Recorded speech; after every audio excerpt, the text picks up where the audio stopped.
Jaguars quarterback Mark Brunell sees a comparison. I know Miami in those years, they had quality players. They had key individuals on their football team that were committed to being as best as they could as early as possible. And I think that's the same here. Brunell's Jaguars have the NFL's best record. Brunell to throw, turns and he's for the end zone. He's got Jimmy Smith. Touchdown, Jacksonville! But as John Elway proved, winning a championship is what matters most. I think it validates a player's career because for every quarterback, that's the ultimate goal. And after you're done playing, you want to be able to tell your friends, your family, that you won one. Tonight, the Jacksonville Jaguars seek their 10th consecutive win against the Super Bowl champion Denver on ABC's Monday Night Football.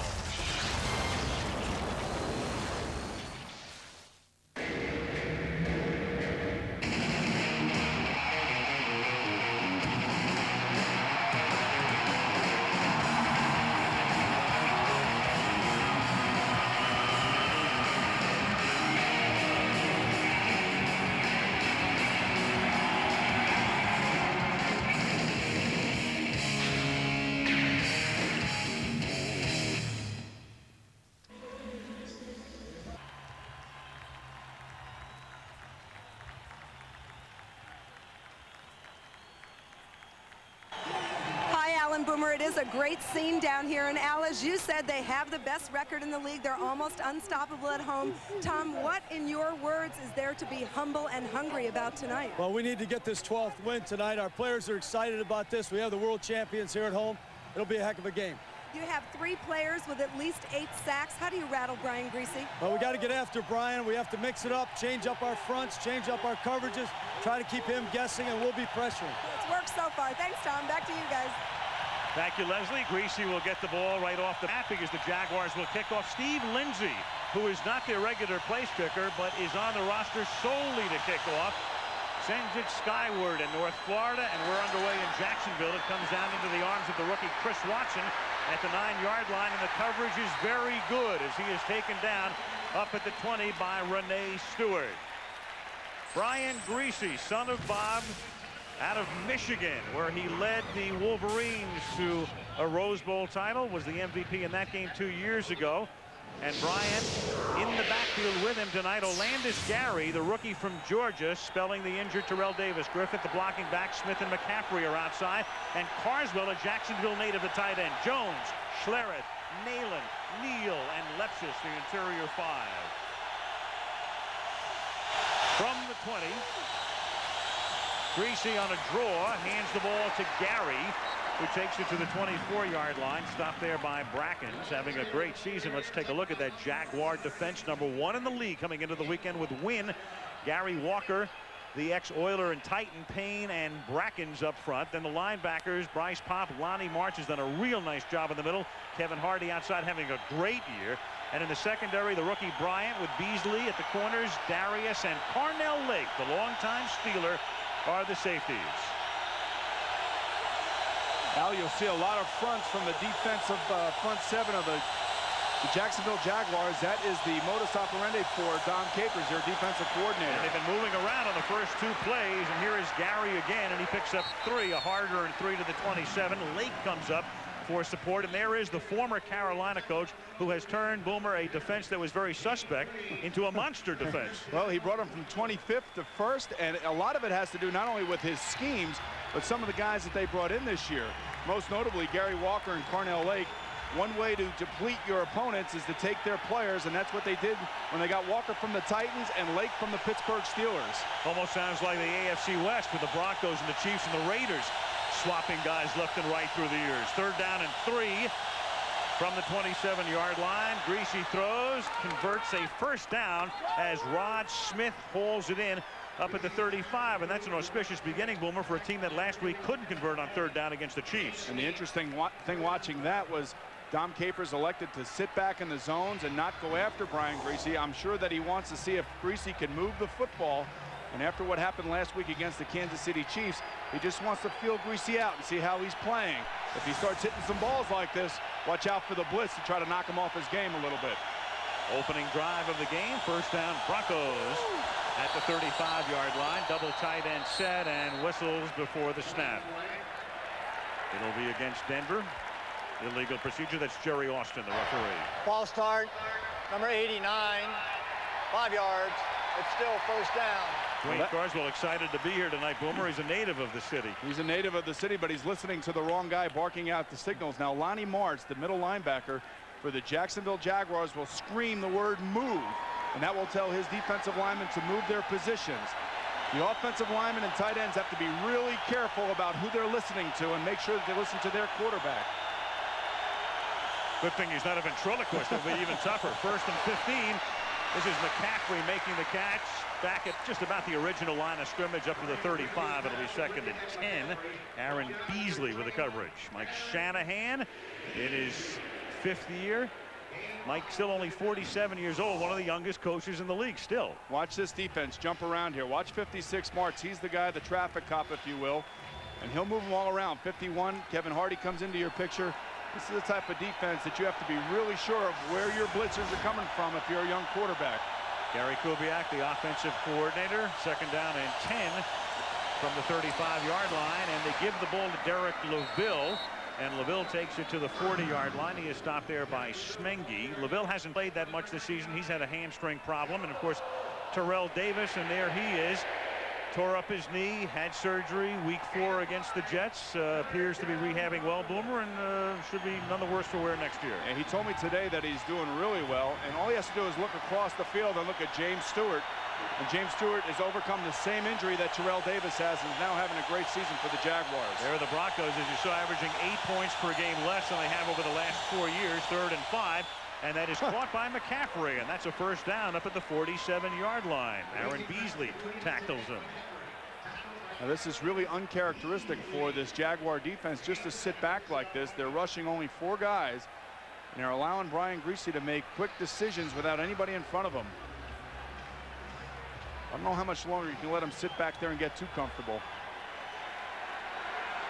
Griese's best performance of the season may have been on opening night. It was the game against Miami on Monday night. That was exactly 3 months ago tonight from the 47-yard line. This is Gary, and it's a gain of 1 up to the 48. But Boomer, Mike Shanahan told us last night when discussing Griese, he said he's doing all right. He has a chance to be an excellent quarterback, and he's under unbelievable pressure. Not only pressure, I mean controversy, not only surrounding himself, but also Bubby Brister, the guy that was supposed to come in and lead the team at the beginning of the season. There's Bubby. Bubby then was going to come back when Brian got hurt. Then Bubby got hurt in practice. Then Chris Miller went in. Then Chris Miller's sustained a concussion. Then Brian Griese's back in there. I mean, it's just been one revolving door after the next. Crazy. They have Jeff Brom on the roster right now as well as the number 3 quarterback. Second down and 9 from the 48-yard line. Griese under pressure, avoids the sack, and then takes off into Jacksonville territory, and a first down. Brian taking it to the 38-yard line. Bracken's penetrated, almost had a sack, which would have been his 11th of the season. Instead, another first down for the Bronx.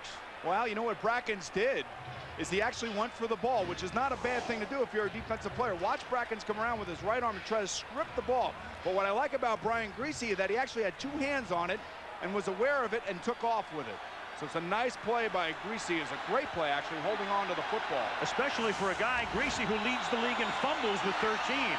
This is Gary picking up 4 to the 35-yard line. But what a smart play by Tony Brackens, a la Bruce Smith coming around the corner and stripping the quarterbacks from the backside. And that's why defensive ends, especially right defensive ends in football, going against right-handed quarterbacks are worth their weight in gold. And this guy here is in a contract year, Al, and he is making a statement. Having a big season, a Pro Bowl type of season. As you look at Griese again, able to hold on. Second down and 6 from the 35. This drive began at the 20.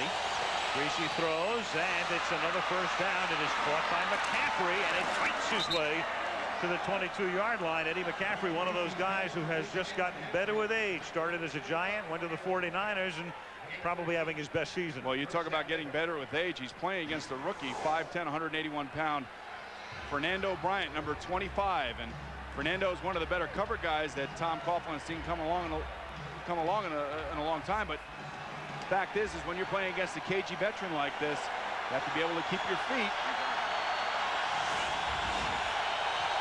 First and 10. This the 11th play of the initial drive of the game. Griese protected well, going for 6, caught by Smith, touchdown. And there's Dad saluting son, who leads him 80 yards just like that. Whoa. As he did on opening night against Miami. Remember, a good first drive against the Dolphins 3 months ago tonight. So there's something about maybe the number 13, Boomer, the 13th of December. The only thing I could tell you, Al, is that Fernando Bryant is getting a lesson on how not to cover guys downfield. And this time, Griese lays it out there. And Smith basically actually outruns Dave Thomas, the safety. Seconds shy of 7 minutes. They go 80 yards down the field, capped off by Griese to Smith, and the Broncos, who come in as about 9-point dogs, leading 7-0.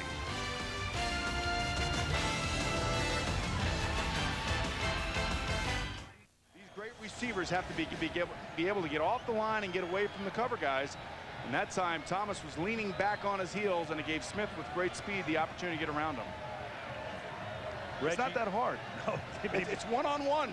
And if you have good protection, you can throw the ball down the field. Right. That's what happens. End of a textbook drive. Establish the run, pick and poke through the air, and then go to the end zone. 7-minute drive. Elam to kick off. Barlow has it go through his hands and out the back of the end zone, and so Jacksonville will take over at the 20-yard line. Larry Pasquale, the special teams coach.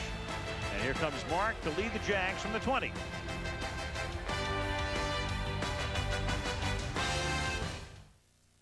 Mark Brunell battling sore ribs for a while, but completely healthy now. Boomer mentioning 3 300-yard games in a row. Playing his best football of the season. His numbers right there. And offensively behind him, Fred Taylor is in uniform, but James Stewart gets the start. Shelton, the blocking back. Smith and McCardell, the outstanding wideouts. And the guys up front, Pacelli, Coleman, Wade, Wiegert, and Searcy. Damon Jones, the tight end, lines up on the right side, and James Stewart gets the ball.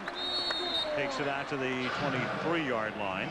2nd down and 7. Now the Bronco defense with Smith, Traylor, Price, and Tanavasa up front. Price having a Pro Bowl type of year. Kadrez, Al Wilson, the rookie out of Tennessee, and Romanowski playing in his 29th Monday night game are the linebackers. Crockett and Dale Carter, the ex-chief, at the corners.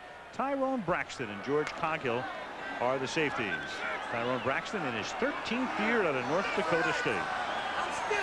2nd and 7 from the 23. And Brunell throws, caught, and a first down. Damon Shelton, the blocking back and fullback, who can also catch the ball, as he proves there. Kadrez, the first guy to hit him, and then Romanowski, the second. It's a first down. Al, Damon Shelton did 2 things on that play. He actually ran out of the backfield, picked up a blitz on his way out, chipped the blitzer, and then regained his composure, and Mark Brunell threw him a strike. So a nice play by Damon Shelton on both ends.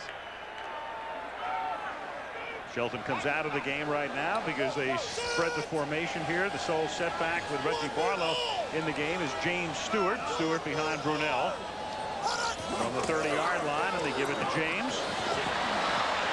And he picks up only a yard, but what a story he was as you look at Rich Tilsky and Kyle Brady, their starting guard and tight end, who are hurt and out. But Stewart was hurt last year, knee surgery early in the season. That gave Fred Taylor an opportunity to shine, and then this year Taylor's been in and out of the lineup as Brunell goes over to get another helmet. That's because his earphones and his helmet probably aren't working, but he should know the offense well enough not to even have to play with a helmet. I would think so. And in the I formation right now with Stewart, the tailback, on 2nd down and 9. The fake to Stewart. Brunell has the ball taken away, and then he's able to recover it. As Trevor Price, and talking about him before, is having a Pro Bowl type of season, and Brunell needs another helmet now. Price made a huge play in the Oakland game on Monday night 3 weeks ago, helping lead the Broncos to that overtime win. And Brunell will, with his 3rd different helmet, run the. Oh, this is probably the original helmet. Right, probably fix it. What they have in the helmets of the quarterbacks is they have earphones, so the coaches can talk to them, tell them what plays and what formations to call during the game, and the quarterbacks obviously did not like the level of what he was hearing in there, so he must have needed a new helmet. 3rd down and 16. Tom Coughlin calls the plays. As Brunell throws, and that's caught up at the 31-yard line, but well shy of the 1st down. Reggie Barlow. Al, you and I talked about it last night, and we were wondering how this defense that the Broncos was playing, especially last week after giving up all those yards on the ground against Kansas City.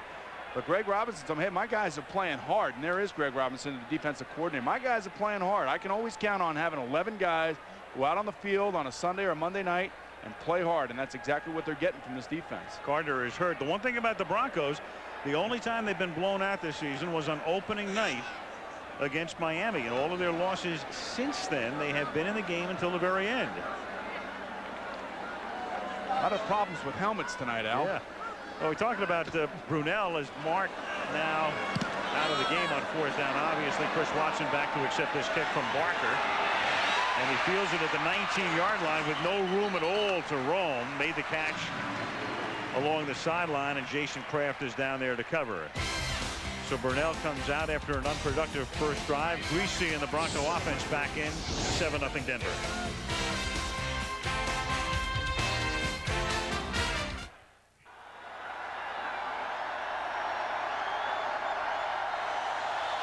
His drive begins now from the 23-yard line, and Olandis Gary takes it up to the 33, close to a 1st down, tackled by Bryce Popp. Well, you say what you want about the Bronco defense, but the Bronco offense has come to play tonight, and you can see that in the first 2 series, Al. They are just absolutely coming off the ball. They're flying, and you can see the way Olandis Gary ran up into that middle of that pile right there.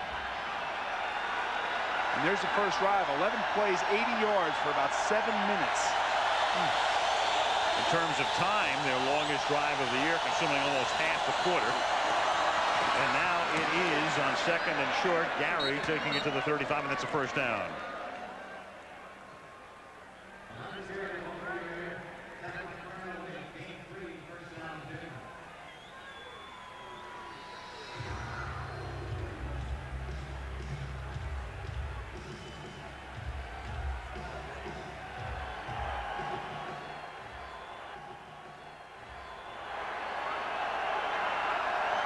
Jones River, 1st down at the 35-yard line as Griese retreats under pressure, nimbly steps away, hits Howard Griffith, and the fullback has a 1st down, and a lot more, picking up 19 as he's finally run down by Donovan Darius. All right, we talk about the education of a young quarterback. This is it right here, the poise in the pocket, not to panic. Be able to find your 4th or your 5th receiver when everything's covered downfield. Watch Griese just backs up, holds on to the ball, keeps it in the throwing position, and finds Griffith. So far, so good for Brian Griese, and I think Mike Shanahan's got to be very pleased with the way his young quarterback is playing. Near perfect beginning from the 47 now on 1st down. They give it to Griffith on the ground, and he goes nowhere. As Darius comes up from the secondary to lead the charge. Seth Payne started it. You know, many in the NFL will tell you that Jaguar defense obviously is #1, and they're a fly-around kind of defense. But you look at their schedule, Al, and you look who they played. You're looking at the 49ers, the Panthers, the Steelers, the Jets, the Browns, the Bengals, the Falcons. A lot of those teams are not in the top echelon of offense when they were playing them. So they might see a little bit better of an offensive team than they've seen in the past few weeks. 2nd down and 9. From the 46-yard line, Griese, a little swing pass. It is caught by Gary, and he's run out of bounds by Lake. Well, you know, Boomer, when people look to find the pimples on Miss America, I mean, it's the same thing with Jacksonville. It's, oh, they play a lousy schedule, or St. Louis plays a lousy schedule. It's true to the extent that, yes, they've played a lot of weak teams, but when you go back through the history of the league, to wit, the 1972 Miami Dolphins, the perfect team, the 17-0 team, played the 2nd easiest schedule in the history of the National Football League. 3rd and 5 from the 41. And this is Byron Chamberlain, who takes it to the 29-yard line. And with Bob Griese here tonight, Brian's father, it's particularly relevant. I mean, Bob quarterbacked that undefeated team, the great team coached by Don Shula, and there he is. But I will tell you that he won't like this. Well, there it is. Here it is. Well, 75, the Minnesota Vikings in 75 played the easiest schedule, and then St. Louis and Jacksonville in the process right now of playing easy schedules. And that could change Miami by the end of the year, depending on how their opponents. But the one thing that I will tell you is that I don't like to use the word easy when it comes to playing in the NFL, because it's not easy. Last week they beat the Steelers 20-6. Don't tell me that the Steeler defense is easy to play against, because it's not. Well, Jacksonville not having an easy time right now, and Griese again on target, and it is caught by Carswell, and Carswell fights his way down to the 11-yard line, dragging Lake with him. And this has been one of the positions, and there's Sharp right there. This is one of the positions that has really fallen off in recent weeks. And take a look at this. Watch Brian Griese just deliver a strike. You can see why Mike Shanahan likes it, but watch Carswell. He's 260 pounds. Looks like Cornell Lake's going for a ride. Yep. And Carswell playing in front of a lot of friends and family, a kid who grew up here. First down at the 12-yard line, and timeout is called by Olandis Gary. Signal timeout, Denver, with only 15 seconds left in the quarter. He is a rookie, Al. Yeah, that's about the only way Denver's been stopped.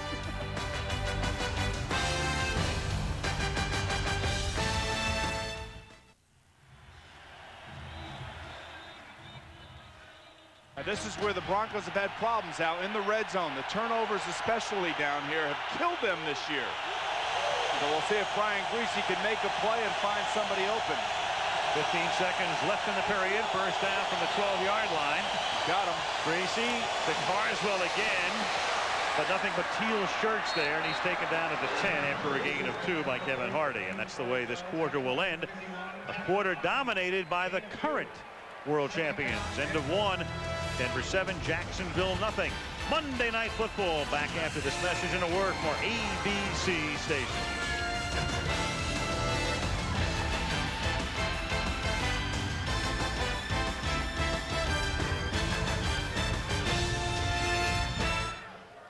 Start the second quarter in Jacksonville. Al Michaels with Boomer Esiason and Leslie Visser. Brian Griese, a perfect first quarter. 10 for 10, 108 yards, and a touchdown. It is second down, 8, Denver, at the Jaguar 10-yard line. Olandis Gary with a big hole, and the rookie takes it to the 3-yard line, tripped up a little short of the first down by Kevin Hardy. Al, when you watch the center of this offensive line surge and you have a slashing back like Olandis Gary running as hard as he is tonight, it's no surprise that he's gaining the yards that he's getting. Now watch right up the middle. Good eyesight right behind Mark Schlereth, and you could see that Olandis Gary is running hard and he's making the extra yards, the hard yards. Third down and a short 2 from the 4.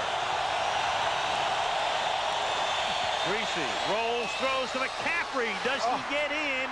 He is stopped just shy of the goal line, but that's a first down. First and goal from inside the 1. If you're Brian Griese, I need that touchdown. Give me that touchdown. But he's been on the money tonight. He's been accurate. He's finding his open receivers.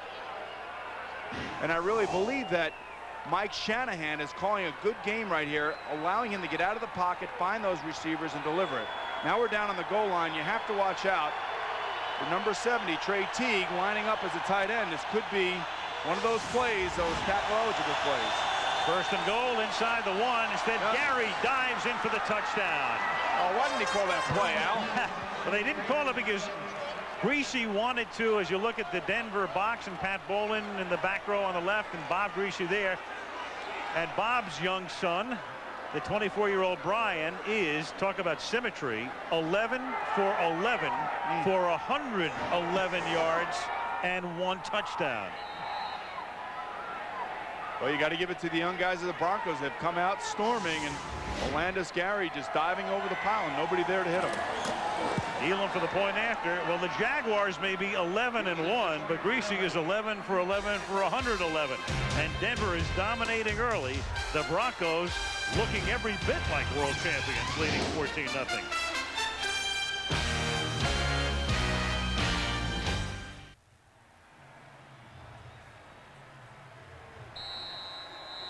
Broncos are making a pretty good statement right now, Al.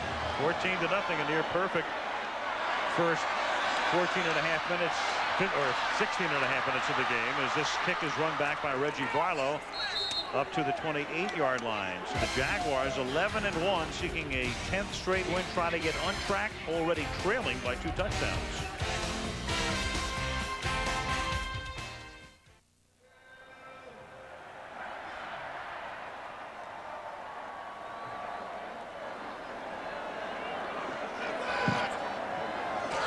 Trouble right now after yesterday's losses.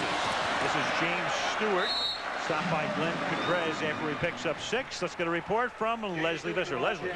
Al, you saw a while ago where Mark Brunell was having trouble with his coach-to-quarterback communication system. This is Mark's backup helmet. He tried Jonathan Quinn's helmet at one point. They took the transmitter out of his backup helmet and they installed it in the helmet he is now wearing. And Al, I don't know how Boomer did this. These things are heavy. You ever seen the size of my head, Leslie? Double helmet. 2nd down and 5 from the 33.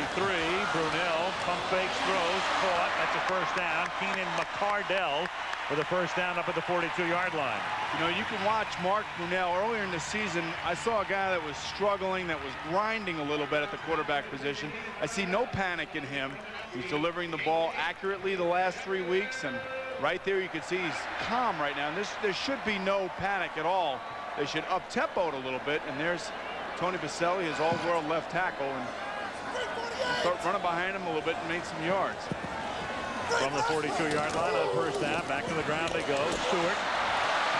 Stewart picks up 6, and we started to talk about Stewart before. What a great story he is. The #1 pick a few years back, then he was hurt. Then Taylor, the new kid on the block, comes in, and Taylor has a spectacular season. And then Stewart, with resolve, comes back much earlier than Tom Coughlin thought he could. And now Taylor's got to fight to get his job back. They expected him back in October, and he was back before that.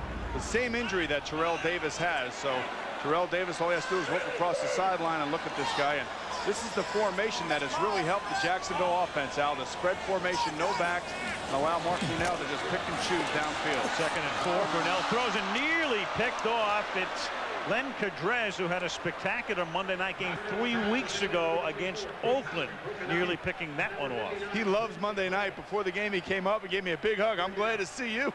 Every time we have him, he starts making plays. But right here, number 24, Chris Howard falls down. You can see Howard right there on the ground, and Cadrez has a chance to make a play but doesn't come through. Unlike him on Monday night. Monday night's made a few reputations, as you know, Boomer, both good and bad. 3rd down and 4 from the 48-yard line. McCardell in motion. Brunell stepping up, seeking the first down, has it as he steps out of bounds at the 47-yard line. Neil Smith almost sacked him. Brunell able to break out of Neil's grasp and pick up the first down. Little plays by quarterbacks, little plays by good players on the field are what make the difference. And these are the things that he is starting to do now. He's back in the pocket, looking, realizes stepping up, get away from tacklers. You can see how strong he is. He's smart. He puts the ball away, gets out of bounds, and makes the first down. At the 46-yard line. 11-10 left in the opening half. Pass caught by Jimmy Smith. And Smith having a fabulous season. He should be going to the Pro Bowl, tackled by Al Wilson, the rookie middle linebacker, and the #1 pick out of Tennessee. Well, there are a whole bunch of guys that should be going to the Pro Bowl on this team after the last 12 games, and he's certainly coming into this game with 85 receptions. But when you look at those receivers in the AFC, Keyshawn Johnson, Marvin Harrison, Jimmy Smith, Keenan McCardell, Ed McCaffrey, Rod Smith, so many great players. Jimmy, over the last 3 games, coming into tonight's game, had caught 29 passes. We saw 4 games with 10 or more receptions this season. This is Stewart. Stewart with a first down, taken down at the 30-yard line by Torrey James. Sense that the Jacksonville offense is picking up the tempo and putting the pressure on that Denver defense. And right now, Tom Coughlin's calling the plays. He's mixing them in. run, pass. Let's take a look at Tony Baselli right here against Monte Rieger, and you can see right there, look at how big his arms are, and that's how nasty, that's how you have to be as an offensive lineman. You have to be nasty. You don't have to take that from defense. And you can see that's why everybody loves Tony Baselli. He'll go after people. Out of USC, first down at the 30-yard line as Brunell throws off his back foot, just has to heave it out of bounds as the pressure was on. Damon Jones, the nearest receiver. Second down and 10. Al, I played with a great from USC. I played left tackle, Hall of Famer Anthony Munoz, and a quiet giant off the field, a true gentleman, and that's the way that Tony Baselli is. And when you got him on the field, all of a sudden something happened.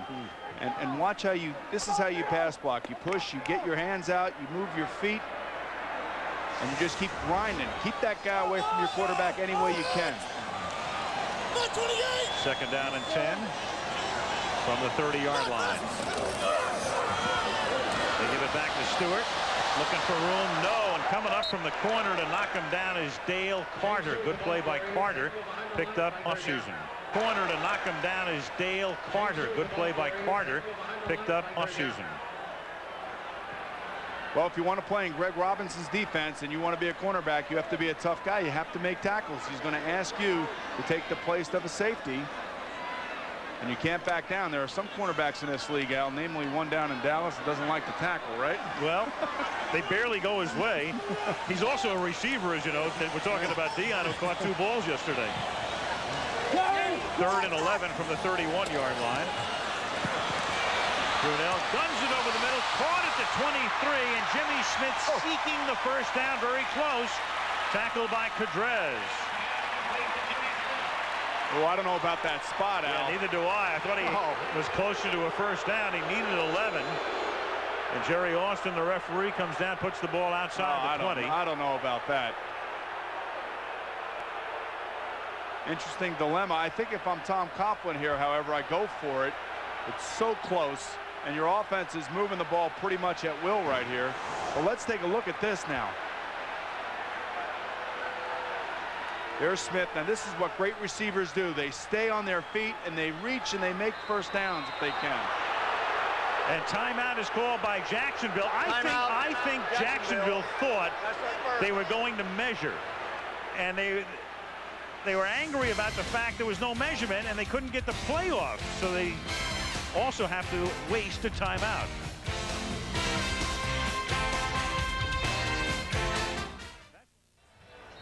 You know, Boomer, upon further review, it's a good call. The knee goes down there, and that's where the point of the ball is, and it's spotted correctly, even though Coughlin hated the spot. And he's yelling at Ron Baines, number 56, the line judge. He actually did a good job.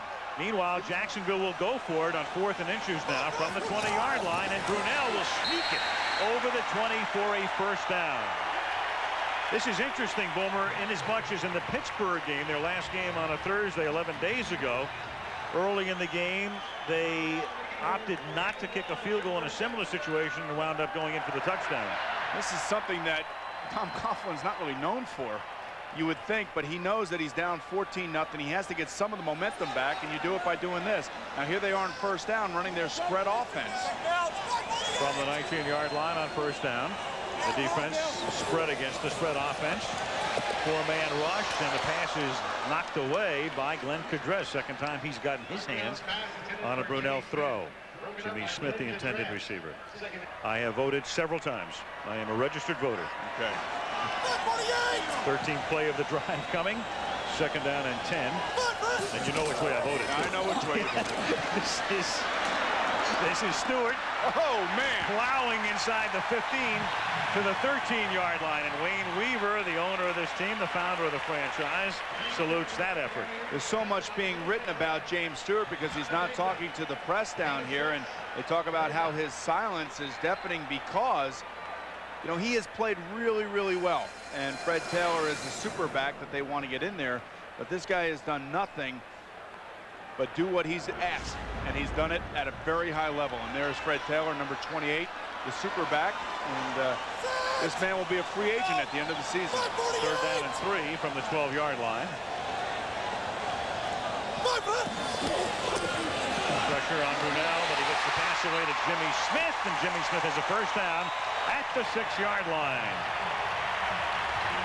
Torrey James with the coverage, but all he could do was force him out of bounds. First and goal for the Jags.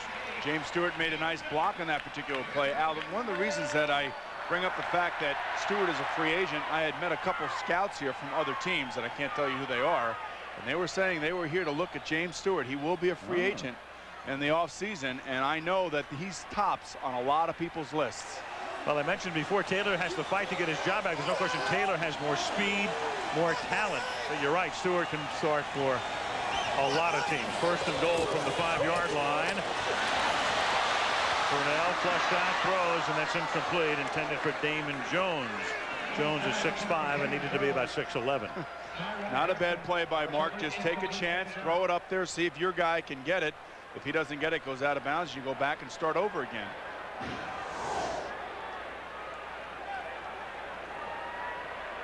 Oh. No chance.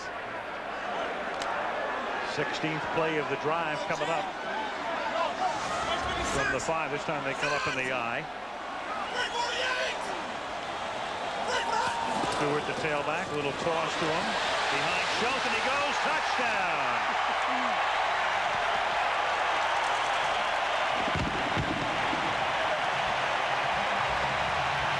Ben Coleman with the key block.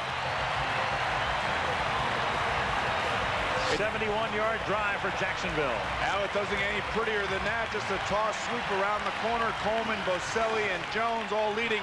Watch the left side of your line. Just pick out, and here comes number 31, Damon Shelton, leading right through the middle. Perfectly drawn up and executed play by the offensive lineman and the fullback of the Jacksonville Jaguars. Officially a 72-yard drive for the Jags. Hollis for the point after. 16 plays. That consumes almost half the quarter. 7:25. That's Stewart's 12th rushing touchdown of the season. 14-7 Denver. 14-7. The Broncos lead, and Brian Griese will come out. Griese is 11 for his first 11 for 111 yards. You talk about a team that should go to Las Vegas to a crap table on a come-out roll right now. With those numbers. Well, I'll tell you what, Jacksonville has picked it up here a little bit. We'll see if he can continue that. Lindsey kicks off, 3-yard line. Chris Watson, rookie from Eastern Illinois, up to the 28.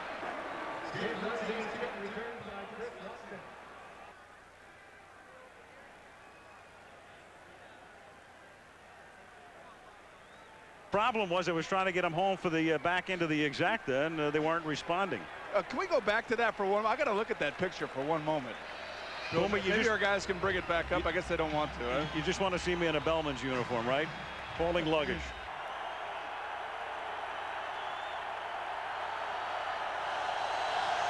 Oh my goodness! You can live out your fantasies. First and 10 from the 28-yard line. Griese loses the football, but his arm was coming forward, and they're going to rule it an incomplete pass. He was in the grasp of Bryce Popp, and Jerry Austin is going to say what, because he was whistling the play dead. And they're going to rule it an incomplete pass. Actually, it does look like his arm was moving forward. It was a fortunate call, but they're showing it on the big screen here in the stadium. Arm coming forward, they say. Oh, I don't know. Bryce Popp. Well, they're going to beat Jerry Bryce Austin Popp recovered it. Tony Brackens was the guy who created it. That's definitely a fumble, Al. But timeout. Jacksonville. That's their second. Jacksonville is going to take a timeout. This is one of those plays where the whistle had blown. So the play should have been whistled dead. I think Coughlin is trying to challenge. Austin called it a timeout, but Coughlin perhaps is going to try to challenge. But if the whistle had blown, right, and Austin had clearly signaled incomplete pass, it can't be challenged. Because remember, the whistle would have stopped the play. Jacksonville has challenged the call on the field of an incomplete pass. Well, if they're challenging it, so Jerry, how you gonna resolve this at the end? If it's an incomplete pass and you've whistled the play dead, and this is what Shanahan's talking to the head linesman about, what's the challenge? Then there is no challenge. So I don't know what in the world they're doing. And that's what he should say. Well, but if it's an incomplete pass and he's saying it's an incomplete pass, Al, exactly, that means the play is stopped. Well, the NFL is now telling us from the replay booth there's no confirmation the play was whistled dead. But if there's no confirmation, then what in the world is Austin doing signaling incomplete pass? What are you doing, signaling incomplete pass with no whistle? Well, I mean, get real here. I mean, this is like you're talking about revisionist history and process. In progress. Well, the interesting now, what does Jerry Austin say? Well, I mean, yeah, I want to. This is what he should be saying is, I ruled incomplete pass, play is over, play is dead. Right. He's going to see. I mean, if the whistle hadn't blown, you could rule it a fumble. It would be ruled as a fumble and a recovery by Jacksonville if the whistle had not blown. But if Austin's going to contend he didn't blow the whistle but signaled incomplete pass, that's a phony deal. Because if you're signaling incomplete, you have to blow the whistle. That's exactly right. There are flaws. Yes, there are. Well, this is just rules interpretation. This is very simple. That's clearly a fumble. That ball was clearly out before Brian Griese's arm was moving forward. Now, let's see if we can get Jerry Austin in the shot. Well, I don't know if we have a shot. You will see Austin. Austin's going to signal at a point. Incomplete pass. Sorry, that's picked up by Pop. And so if he doesn't blow the whistle, he's signaling incomplete pass. So it is. It's a contradiction. It's a contradiction. A total contradiction on Austin's part. All right, watch the play. Do we see Austin coming into the picture? Here he comes. At some point. Incomplete. There he is. He's signaling incomplete pass. He's already completed the signal at that point. So what in the world is he going to do here? Jerry, it's not reviewable. It's real simple. I don't know why they're not telling him that. This is after reviewing the play is a fumble. But by rule. But by rule what? But by rule. The ball is blown dead at the spot where it hits the ground. It'll be second down at the 20.5 yard line. Because nobody had recovered the fumble at the time the whistle had blown. And now everybody's confused, Al. You can see it on the faces of the players, the coaches. Everybody's confused out there. Well, the bottom line is, if it's ruled an incomplete pass, which it clearly was, it's not reviewable to begin with. When the play is signaled incomplete and the whistle is blown, the ball is dead. Thank you. So it's dead at the spot where it hit the ground. Second down. Jacksonville is not charged a timeout. Aloha. So they get the ruling that it's a fumble, but they don't get the ball. Well, first of all, it shouldn't have been reviewed. Right. I mean, it's real simple.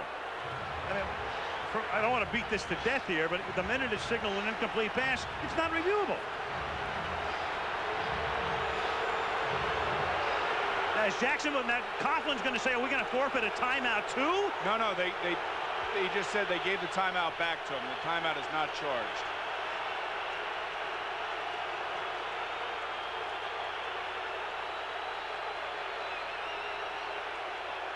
And if there's a guy that knows the rules better than Tom Coughlin, I want you to show me. He came into our meeting yesterday with a book that had to be about 5 inches thick, and I'm sure it had every rule in there, every offensive formation. Yeah. There's not a better guy in the NFL prepared or organized than him. In effect, Coughlin saying, what in the hell are you doing reviewing a play that's not reviewable?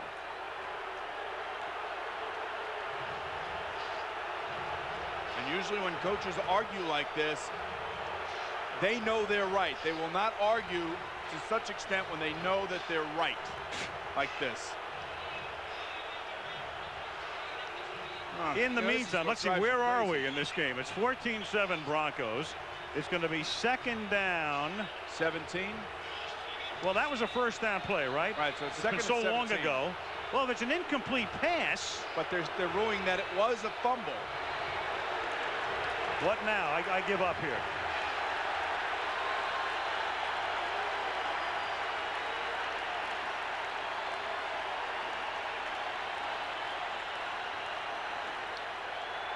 This is the Keystone Cops. Well, you know what's going to end up happening? He's probably going to end up coming out and say, you ruled it an incomplete pass. It can't be a fumble.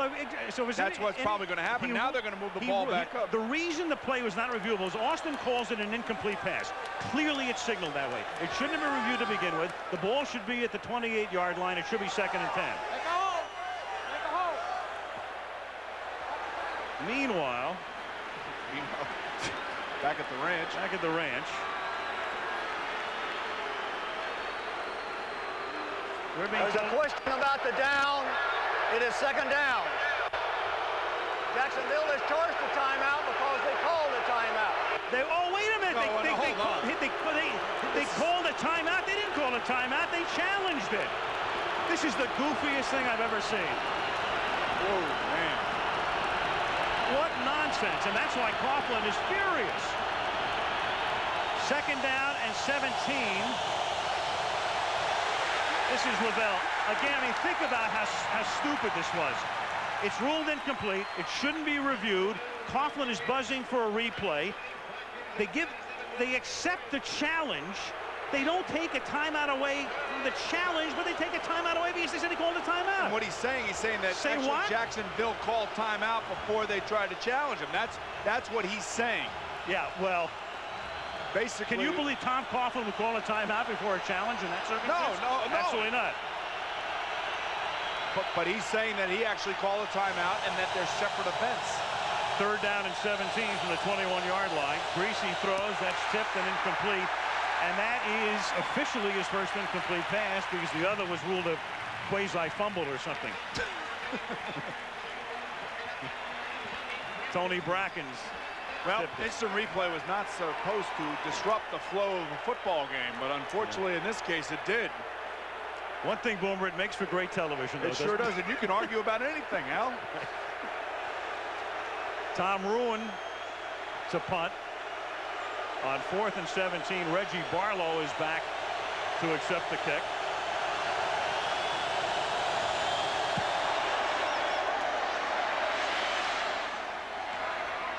And his fair caught at the 37-yard line. Jacksonville gets it 5:02 left in the half. 14-7 Broncos.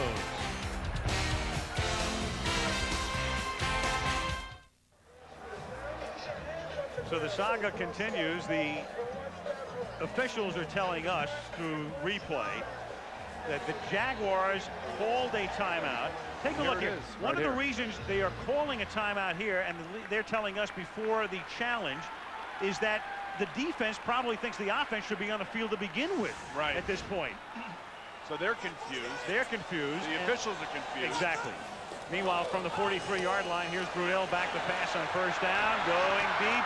There's all kinds of contact. Is there a flag? No, they're going to say incidental, intended for McCardell, covered by Dale Carter.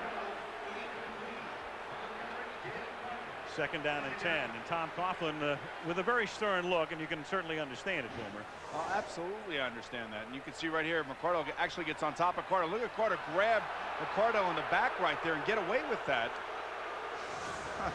I don't know what game these guys are watching. 2nd down and 10 at the 43-yard line.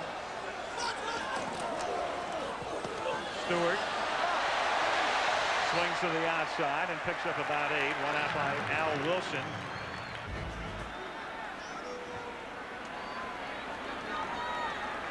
Ultimately, that didn't end up hurting because Minnesota got a touchdown anyway, but tonight this has been a travesty. 1st down.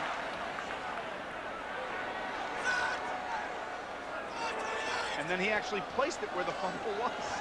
If there's a fumble, somebody has to recover it, don't they? Exactly. Brunell throws, and that's caught on the sidelines, incomplete. 2nd down and 10. So maybe there's some hybrid rule. Well, I don't know. All I know is that Bryce Pop recovered the fumble. Right. And there was nobody else around him. It should have been a fumble had there been no signal for an incomplete pass. And it's funny because at first I think we were being told, and Kenny Wolf in contact They were saying that the whistle perhaps had not blown, but we were told during preseason we had a similar situation. Yes. If there's a signal, it's the equivalent of a whistle. Being blown. Right, Yes. so that's a phony excuse. 2nd down and 10 at the 49-yard line. Stewart, big hole, runs into his own man Barlow, and then gets forced out of bounds at the 34-yard line off the Ben Coleman block. What a terrific block by Ben Coleman as he comes pulling around the corner of Baselli as well. Ben Coleman, 6'5", 335 pounds, coming around the corner.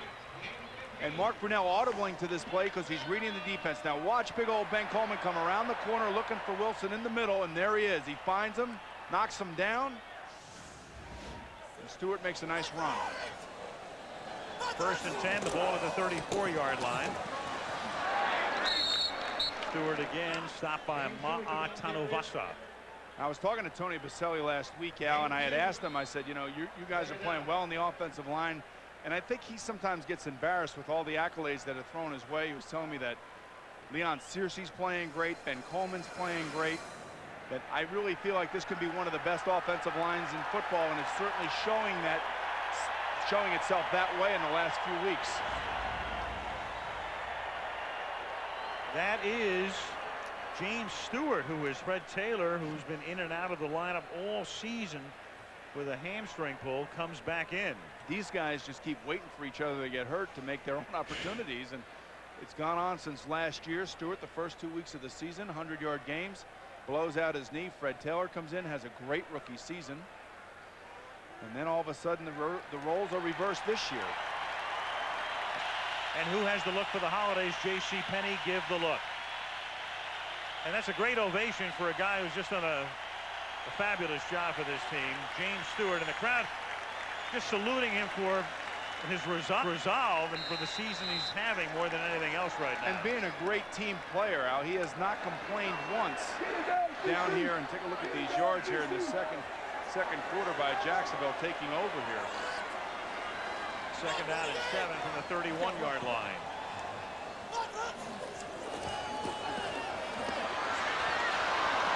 Brunell pump fakes and has to throw it away. 3rd down. Pressure put on by Tanuvasa and Price.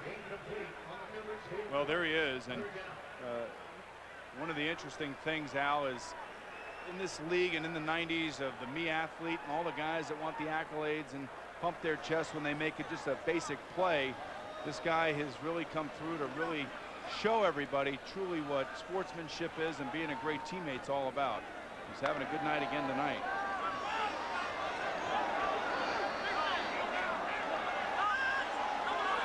Third down and 7, the ball at the 31-yard line. Broncos begin to show blitz, and Jacksonville takes a TO. Timeout, Jacksonville. Jacksonville, and they are out of timeouts. They shouldn't be, but they are. 2:44 to the half. You're just not going to let it go, are you? He had one timeout left, and he took it in a very critical situation right here. So a smart play by Mark Brunell. 3rd and 7, Greg Robinson, the defensive coordinator. Oh, and he can bring blitzes from everywhere. The first row, the second row, they're coming out of the secondary, zone blitzes, max blitzes, all of it. Right now with 4 down linemen. And here they come. 8 guys in the box. Taylor in the game. Out of the shotgun, they're only going to rush 4. And it is through the hands of Taylor. And Taylor, adding insult to injury or whatever you want to call it, gets whacked by Romanowski. Welcome back, Fred. So you're the guy that we're supposed to be afraid of, huh? Just a little delay pattern over the middle, and not a great throw by Mark Brunell, but what a hit by Romanowski. You know, when he gets there, he arrives in a bad mood, and he brings the pop to the party, as they say, Al. And not Price either. 49-yard field goal attempt from Mike Hollis.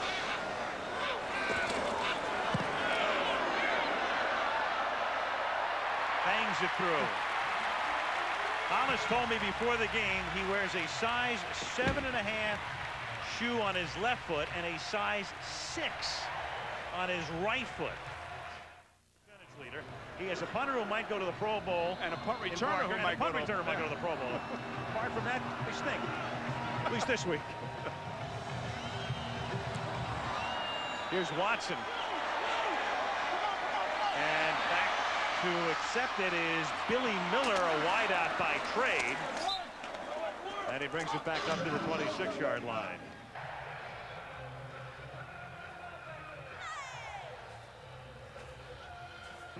Lesson right here for Brian Griese, a 2-minute drill at the end of the half. Take a look at these numbers: 11 for 12, 111 yards. Whew. He's passed with flying colors so far, but let's see if he can manufacture some points here in a 2-minute drill at the end of the half. Griese throws on first down, and it is caught by Byron Chamberlain, making the catch. Dragged down by Kevin Hardy. You talk about Pro Bowl players. This guy right here could be the defensive MVP in the NFL, the way he's playing, along with Brackens, their defensive end. Hardy, their #1 pick, came from Illinois in 1996. Same team as Simeon Rice, the Arizona Cardinals, the sack master. 2-minute warning.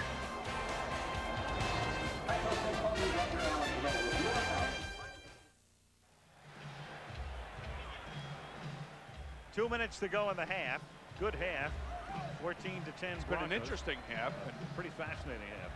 One of the things that I like about Brian Griese is that he's decisive right now. He's planting that back foot, he's making his decision, and he's throwing it, and he's accurate. When he gets in trouble is when he's indecisive and he doesn't get rid of the ball quickly enough. That's to all quarterbacks. Second down and 3 from the 33-yard line. Griese throws, intercepted by Aaron Beasley.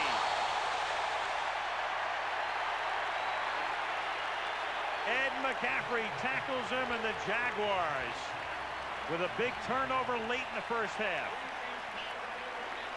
Well, Al, I just got telling you how accurate Brian Griese was, and on this particular pass, he threw the ball behind McCaffrey and allowed Beasley to get underneath and make the interception. He's got to throw it out in front, and you can see how far behind he throws the ball, and Beasley just makes the play.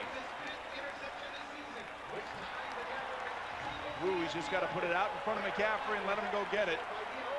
He's got a clear lane to throw it, and it's just a bad throw. 5th interception of the season for Beasley. Jacksonville does not have a timeout. 1st and 10 at the 37-yard line. And Stewart back in the game. And a first down as he takes it to the 26-yard line. So shaken up with Stewart. Back he comes, an 11-yard pickup. And there's Beasley making like he just made the play of the year, but he was actually beaten, and he should go over and thank Brian Griese for throwing a poor ball. Minute and a half left. Low snap. Picked up by Brunell. Fires over the middle and incomplete. And McCardell, and a flag is thrown. He was draped by Ray Crockett, who's saying, you got to be kidding me. Now, he was on him, and he was on him too quickly. Pass interference. Defense, number 39. Automatic first down. Definitely the right call. Hard spot in the field for DP to cover because he's got a two-way go, the inside receiver. And McCardell, one of the great things about him is the way that he runs routes. And he's able to set guys up. But watch this right here. Crockett gets there too early right there. Good call by the official. And a good route by McCardell. At the 9-yard line. Goal action up front. Trevor Price came across the line. Induced or not induced? That is the question. That is the question. Encroachment on the defensive tackle. Half of this is to the goal. It's still first down. Not induced is the answer. It's amazing how in the NFL, within about a 30-second period of time, how things can shift so quickly and what turnovers do to you. And you're seeing right here what a turnover by the Broncos has done within the last 2 minutes of this football game. And take a look what Jacksonville has done this quarter because of that turnover. 1st and goal now from the 4. Stewart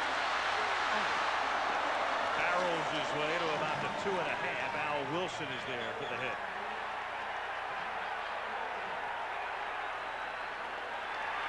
And the there's flags in the end zone now.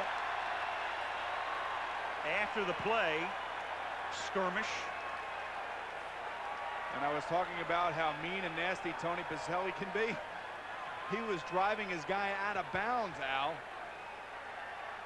Driving him into the seats. And I think it was Dale Carter, actually. Let's take a look at here. Watch number 71. Here he comes. Unsportsmanlike conduct.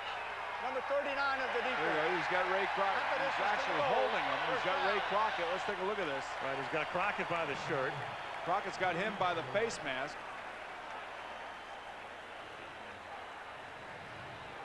Crockett was just a little upset. Ooh. It moves the ball inside the 2, so it's at the 1-yard line. The Jaguars this season, when they've had the ball at the 1, they have scored every time. First and goal from the 1.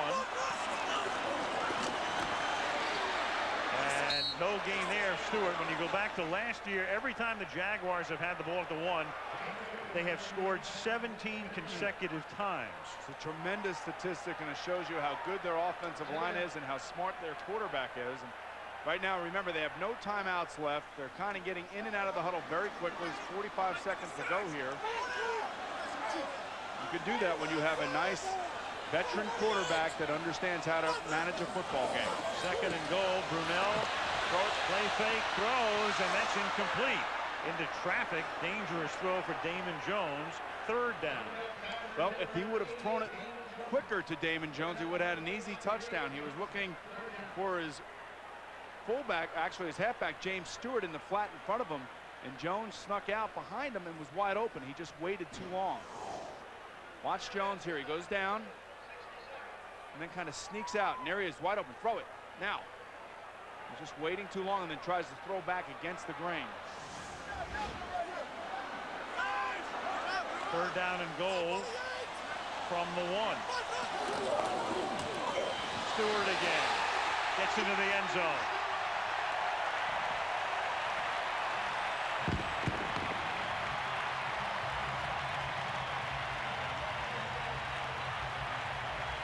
Well, the Jacksonville Jaguars until tonight had never so much as trailed by 14 points, and there's a reason they're 11-1, and you're watching it in the 2nd quarter.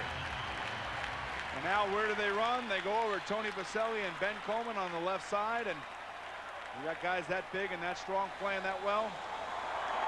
Now you know why they score all those times when they're on the 1-yard line. Mike Hollis for the point after. 17 unanswered points, and the Jaguars have the lead by 3.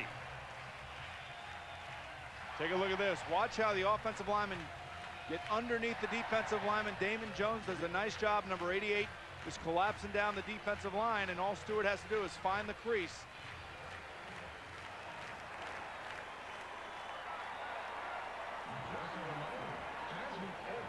Boy, it'd be great to have a guy like that on your team that you can just always count on, and he's so soft-spoken for such a big man, Al. And when you talk to Tony Boselli, you can't imagine. I mean, you see him and you say, wow, he's tremendous, but he's so soft-spoken. Then when he gets out on the field, something happens to him. Well, in the 1990s, when you look at the draft, there are only 2 guys, 2 offensive linemen who have been drafted 1st or 2nd overall. Boselli, who was the 2nd guy picked in the 95 draft, and the other was Orlando Pace, the St. Louis tackle, picked number 1 in 97. Well, take a look at that arm, and he's pointing at guys and pointing them out, and we can do this. Let's go. He's yelling at his wide receivers. You got to love that stuff. Hey, Boomer, maybe the key to a success is to draft a lineman first. He's got the ugliest shoulder pads I've ever seen, though, you know? He doesn't even wear shoulder pads. Look at that. Showing off those biceps.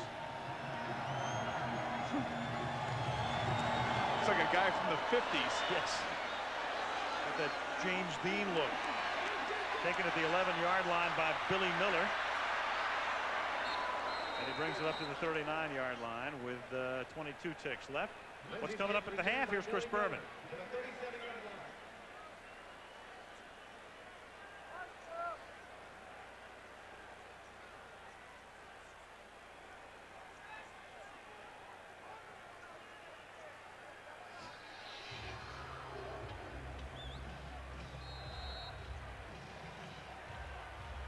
low-flying pucks. That was what me, is that? baby. I was in a celebrity hockey game with Cuba Gooding Jr. to my left, John Saunders to my right, and we were playing for the Rangers and the Christopher Reeve Foundation. You're kidding me. That was You're in great. hockey. Do you believe in miracles? Yes, I do. No. Here's Griese throwing, and it's caught in Jacksonville territory by McCaffrey. Timeout. They have timeouts remaining, and they'll use one here at the 43-yard line with 14 ticks. They have one left. Well, you know, they have nothing to lose right Timeout. here. And this is exactly what you want to do. Second. And let's see what he can do in this situation. And what I like about this, he came back, delivered a nice ball, and immediately turned around to the official that's standing closest to him, which is the referee, Brian Griese does, and calls timeout. So many times I see quarterbacks kind of disjointed and looking for, an official to call timeout to, but the quarterback just turn around to the official right behind you, the referee, and say, hey, timeout. Boomer, normally you'd say a team would need a few more yards. Last year, to be in field goal range, remember, it was Elam against Jacksonville in Denver before the half, who kicked a 63-yarder to tie Tom Dempsey's record. So if they don't gain a yard here, Elam will attempt a 60 or 61-yarder. He's ready. Oh, he's always ready. He had a great kick against Oakland in our last Monday night game. Tied the game at the end of regulation, and then the Broncos beat the Raiders in overtime. Griese hit as he throws, it wobbles, it's picked off. It is picked off by Brant Boyer. Kevin Hardy, and we talked about the year he is having, should get an assist like Gretzky setting up somebody scoring the goal. It was Hardy who bangs into Griese, and the payoff to Boyer. Now they just bring Kevin Hardy on a blitz. Nobody's there to pick him up. He comes flying through the middle, and this is better than a sack because it causes a turnover. Watch him. Here he comes. Nobody's there, and bang! Now that's how you deliver a blow and you cause an interception. Not Brian Griese's fault. Nothing he can do. It's just a great play and a great defensive call by Tom Capers. The half will end on a kneel down. Brant Boyer has been in the league 6 years out of Arizona. It's his first interception, and he did it on Monday Night Football. Smart guy. Good half, real good half. In Jacksonville, a halftime score, the Jaguars 17 and the Denver Broncos 14. Lex's halftime show coming up, and we'll come back after this message from the National Football League and a word from our ABC station.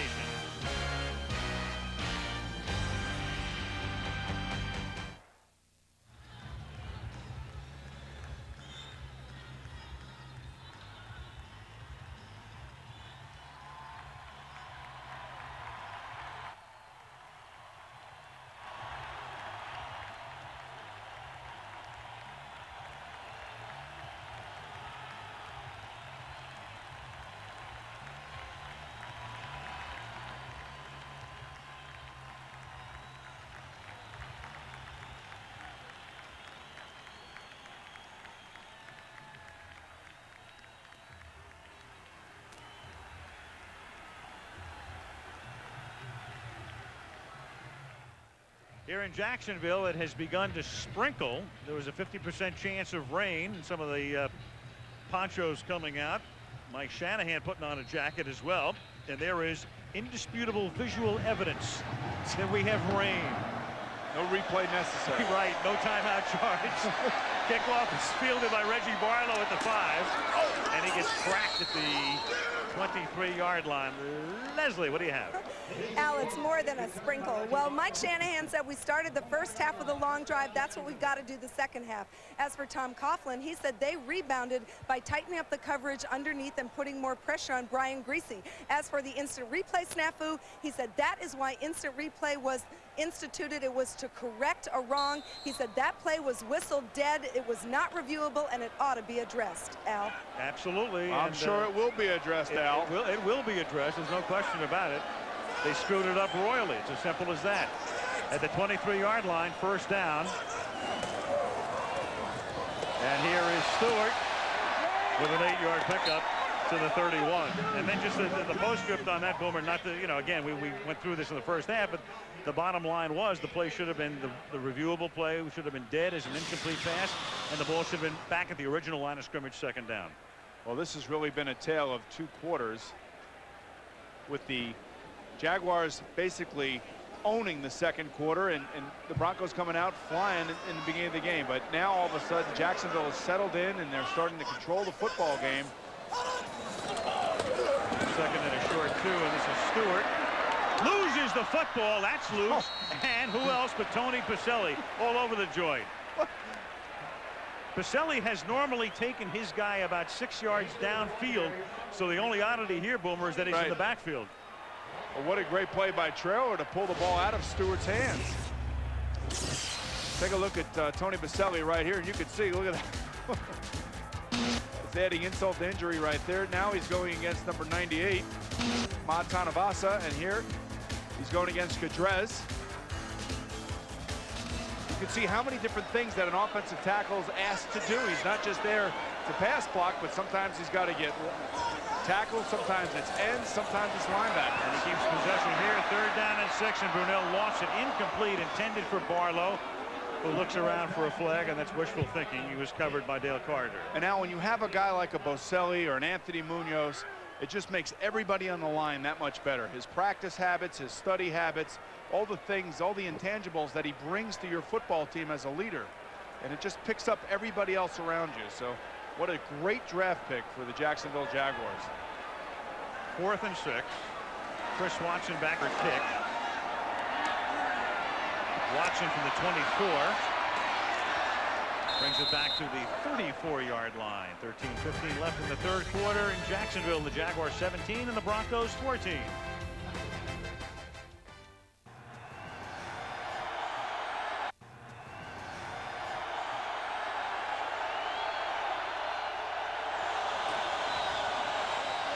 Here is the freshman running back for the Broncos, Olandis Gary, up to the 41. Gary is used to playing on this field because he played at Georgia, and they play the annual Georgia-Florida game right here. You could say the same thing about Mike Shanahan, couldn't you, Al? You could, and Shanahan, the offensive coordinator for Florida years ago. And Shanahan has watched Gary, a guy he inactivated the first 4 games this year because of Terrell Davis, obviously, really emerged. He really has, and he's made a statement, and he's made a name for himself. Makes a further statement right here. Breaking tackles, chugging his way to the Jacksonville 45. Got out of Tony Bracken's grasp. 1st down, Denver. 14 yards. And every week I tell you that these films, these game films, get tossed around the NFL. Player personnel guys, scouts, everybody's looking for players. And when you have 2 players, and now at the backfield like the Broncos have with Olandis Gary and Terrell Davis, you wonder, you know, could Olandis Gary become a trade bait? Could he be something in the offseason for extra draft choices? You never know. 1st and 10, the ball at the 46 with McCaffrey in motion.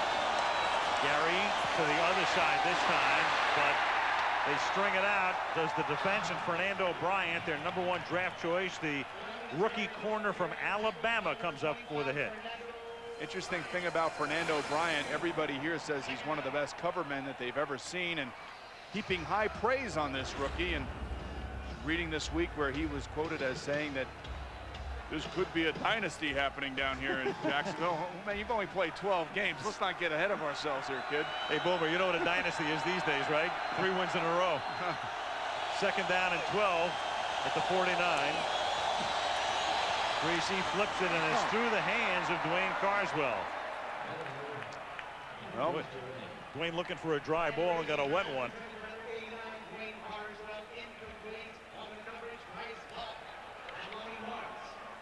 Right through his hands. That's a nice throw. Quarterback needs help, and right here Bryant throws a nice catchable football. You should try to catch it with your hands as opposed to your arms. 3rd down and 12. Why you have hands to use them. Yes.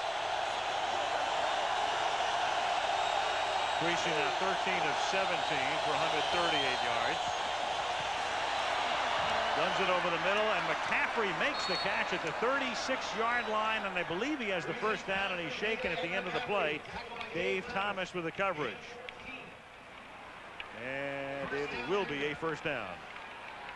And McCaffrey will gingerly walk off. Bubby Brister looking on. Bubby Brister just hoping they didn't have to take the coat off. This is raining and wet. But a nice catch by McCaffrey, and another good throw by Brian Griese. In a tough situation, keep the chains moving, give your offense more opportunities. Tight set, 3 tight ends here. And through the middle goes Gary. And Olandis is taken down at the 31-yard line after a pickup of 4. And now, as I was walking around schmoozing before the game on the field, yes, I was watching you schmooze too, but I was talking to a couple of the players. You were talking to ownership types. I was trying to get the dirt on the teams, but right. Talking to Glenn Cadrez, he was telling me that, hey, look, man, we have a heart of a champion here. This is not going to be a rollover game for us. That's not the way we think of ourselves. We have a great deal of pride in what we're trying to do, and I think we're seeing that in the Broncos. Second down and 6, and this is Olandis Gary taken down after a gain of 2. Because when you're literally not playing for something, it's easy to lay down, and we've seen teams in the past few weeks lay down, basically lay down and quit. And this team has not quit, and they're continuing to play hard. And I think it's a testament, and there is Glenn Cadrez with the, maybe he is quitting. I don't know, he's got the towel on his head, but it's a testament to Mike Shanahan and the coaching staff to keeping these guys on edge. Well, you're right. You said it 3 weeks ago in Oakland. In a way, it could be Shanahan's best job. Yeah, when you lose all those players and you have to replace a legend in John Elway, not easy. 3rd down and 4 from the 29-yard line. Whistle before the snap. And Mike, look, any coach that's 4-8, he's going to get heat and all that. You know, they mock him. It's a little ridiculous out in Denver at times. They call him the mastermind, the genius. Number 77, 5 yards. It's still 3rd down. Tony Jones. And they do it in a condescending way. Right, they mock it. Right. The one thing I'm sure that he would tell you is just how important John Elway was to this team. You know, they would send plays in, and there's Pat Bowlen, the owner of the Denver Broncos. You can see the rain. There's Gary Kubiak, the offensive coordinator. And you have a guy like John Elway on the field. Well, he might change plays. He might say, I don't want that play. Give me another play. And just kind of smooth everything over. But when you're doing it with a young quarterback who's taking time out now, these are some of the problems that you have to fight through. And that's exactly what the Denver Broncos have been fighting through this year. And right now they spend their first time out of the half. It'll be 3rd down and 9 when play resumes. 9:01 left in the 3rd quarter. Florida 17-14 Jacksonville. Telecast will begin with Faith Hill singing the national anthem before the game, and then we'll have at it for the Super Bowl 34 title as Griese throws, and it is knocked down by Beasley, who had the early interception on a pass intended with Smith and McCaffrey both in the neighborhood. He actually could have had another one there. A poor throw by Brian Griese once again. Now he's moving to his left. His feet are not set. And Beasley's trailing underneath. And Beasley's smart because he knows he has help over the top, and he can get underneath McCaffrey. And you can see right there that Brian Griese's feet are not set. And Beasley's playing underneath Rod Smith, excuse me. Now they will not send Elam in for a 53-yard game-tying field goal attempt. Instead, Ruin to pooch punt. See ya. And that dog had a little too much bark. That pooch was a Rottweiler. Touchback. 8:47 left in the 3rd.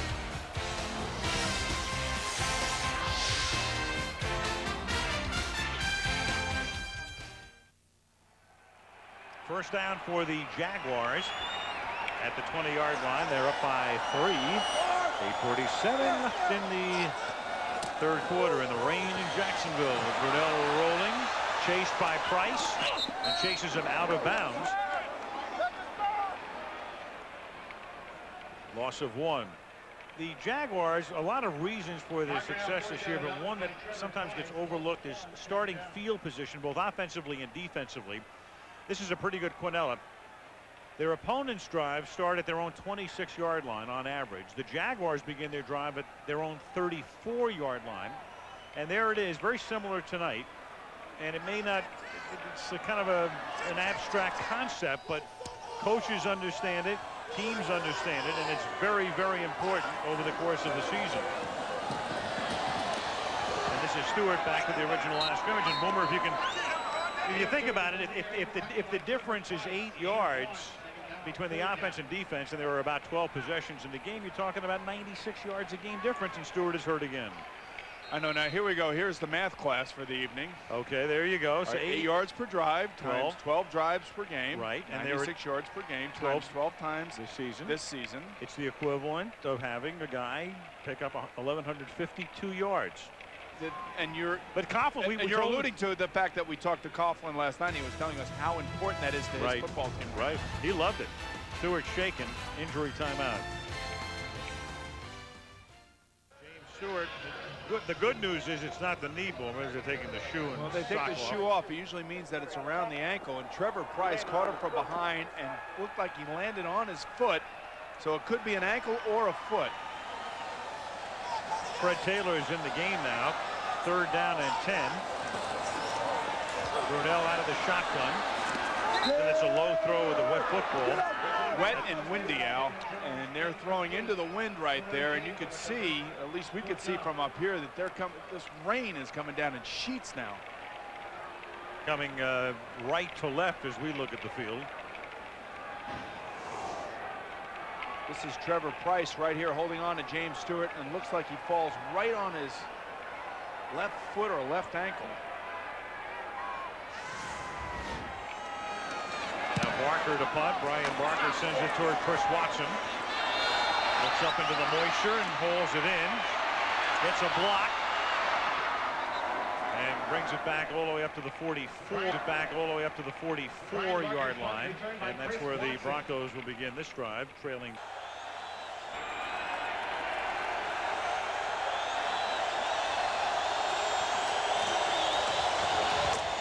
This is Gary, and the Vikings will go into that one as there goes Stewart back to the locker room. We'll get a report.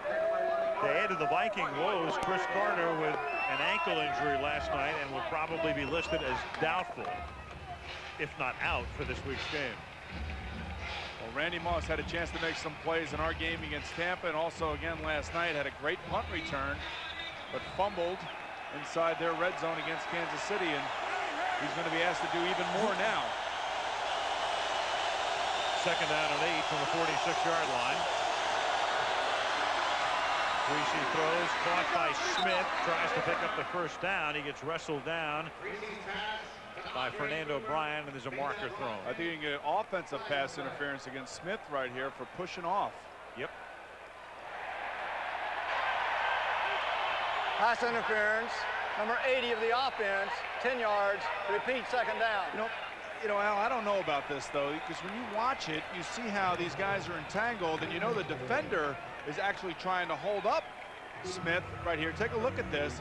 Now, I don't know what Smith is supposed to do right here. I mean, if Bryant goes to grab him, he's got to get away from him somehow.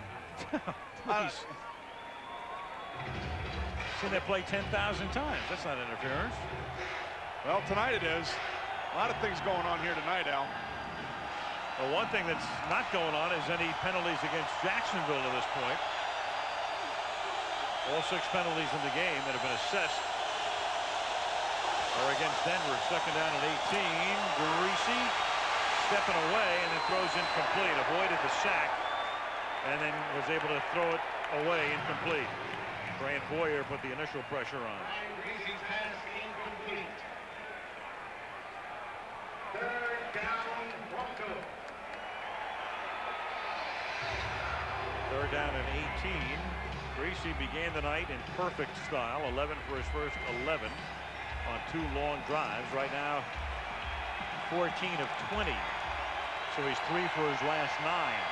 Well, I think weather has to do a little bit of something, and so has the intensity of the Jacksonville defense.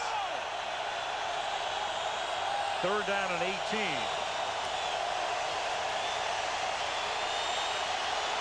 Well, you got him.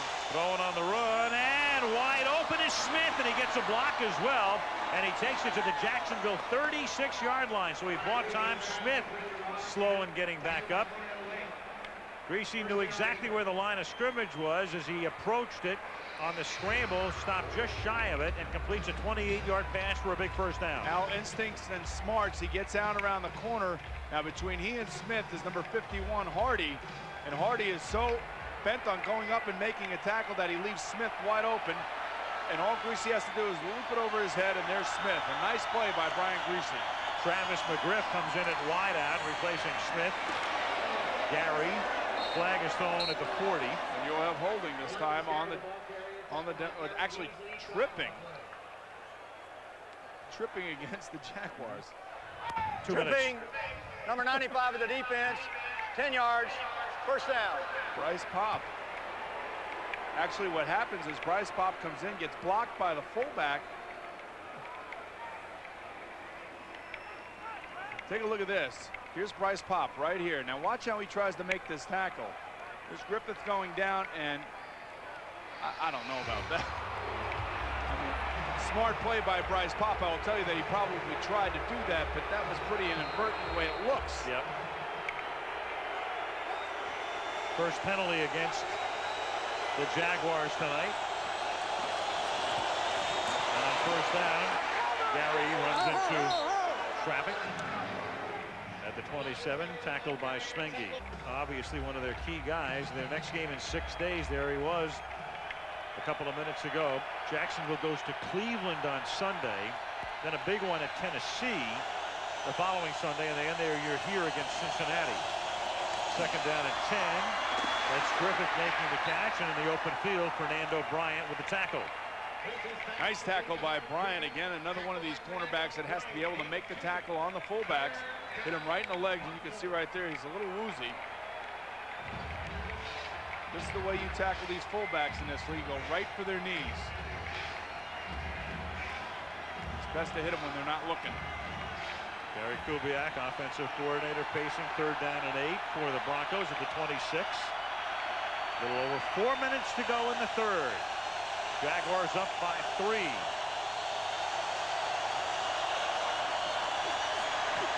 Griese, a little flip over the middle, but shy of the first down, and a flag comes in at the end. Smith makes the catch. Kevin Hardy with the tackle. And the call is a face mask, and that's going to be a first down. Face mask, number 51 of the defense, 5 yards. Repeat, third down.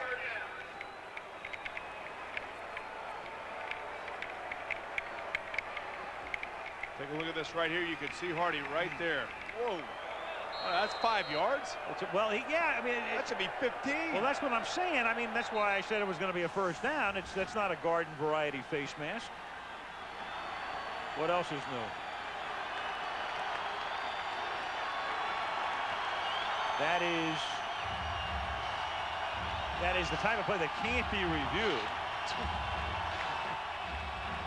Except in this game, we don't know. So they call it a garden variety face mask. That was anything but a garden variety face mask. Exactly, which means it's not a first down, it's 3rd and 2 instead. From the 19, a fumble. Griese's 14th of the season, and at least he is able to recover his own fumble, and they can set up an Elam attempt to tie the game. Not easy in these conditions, but you have to stay with your center. I'm not so sure that it wasn't the center that made the inadvertent snap, and the fumble really shouldn't be attached to the quarterback. Well, let's take a look at this here. No, it's right there. It looked like it. You have to stay in there, and you have to stay tight, especially when the conditions are like this. This is a 40-yard field goal attempt for Jason Elam in the rain and the wind. He's kicking with the wind. And he could have made that one from how good is 55. He doesn't need the win. He may be winning another trip back to the Pro Bowl. He played at Hawaii, and that ties the game. 17 all.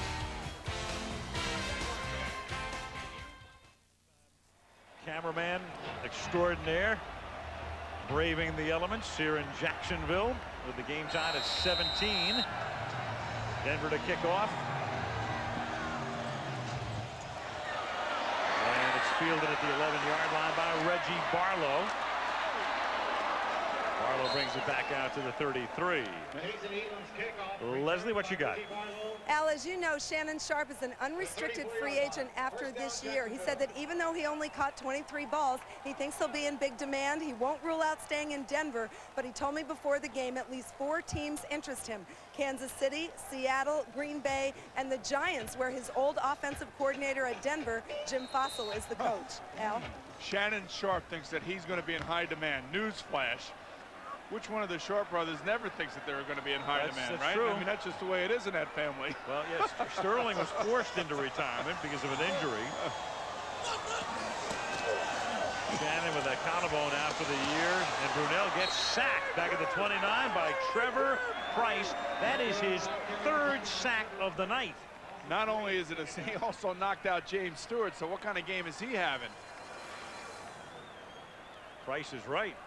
Price is right tonight. And just to go back to Shannon Sharp for a moment, he is a unique player, Al, and he is so difficult to defend. And he creates so many matchup problems for defenses on 1st and 2nd down. And he will be in demand. He is an explosive football player and would be a great addition to anybody's offense. 2nd and 13. Brunell throwing off his back foot, and that one will wind up on the bench. And Brunell will wind up on his backside. 3rd and long.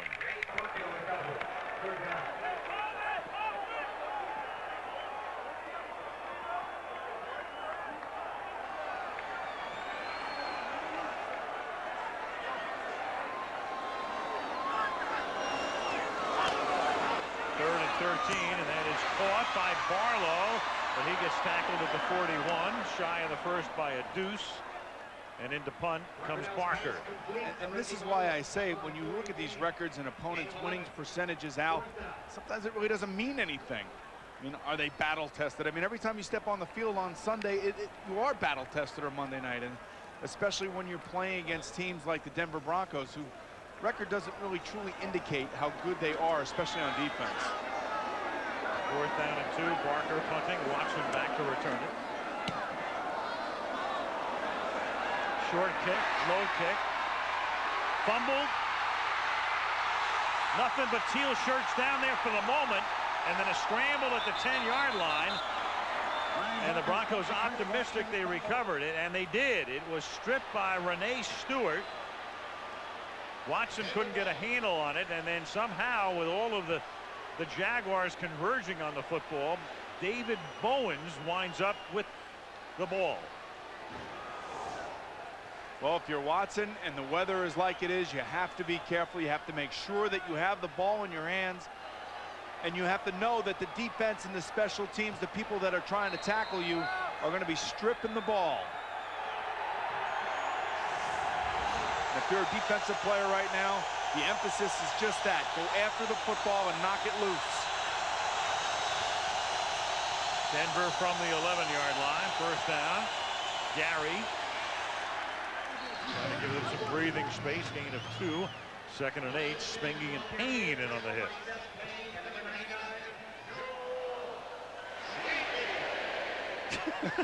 Did you hear that? Yeah, the PA announcer Joel Smengy. Well, everybody in the crowd yelled Smengy with him. Yeah, they love to say that name. Been around a long time. Started with the Saints. 2nd and 8. That's another fumble.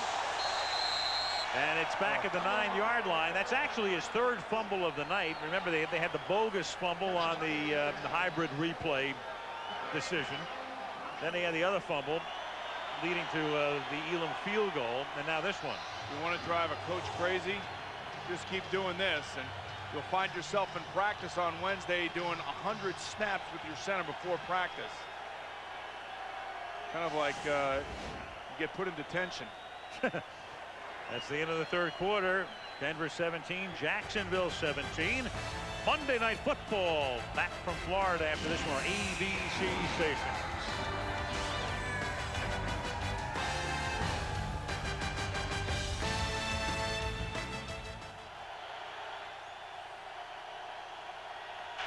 Al Michaels with Boomer Esiason and Leslie Visser in Jacksonville. The 4th quarter begins. The game is tied. It is 3rd down and 12 for the Broncos, and the pass is tipped. A flag is thrown. It's caught by Derek LaVille, and he's taken out of bounds at the 18-yard line. Tony Brackens tipped it. Well, you're going to have all sides on the defense, or they would have stopped the play, and I wouldn't be surprised if it's Offside. Number 90 of the defense. 5 yards. Repeat 3rd down. you keep giving a team like the Broncos chances like this, and sooner or later it's going to come back and get you. Interestingly enough, on that last play, all they were trying to do is get out of the shadow of their own end zone to give their punter some room. Now you can actually go for the first down here and throw the ball down the field a little bit. 3rd down and 7 up at the 15-yard line.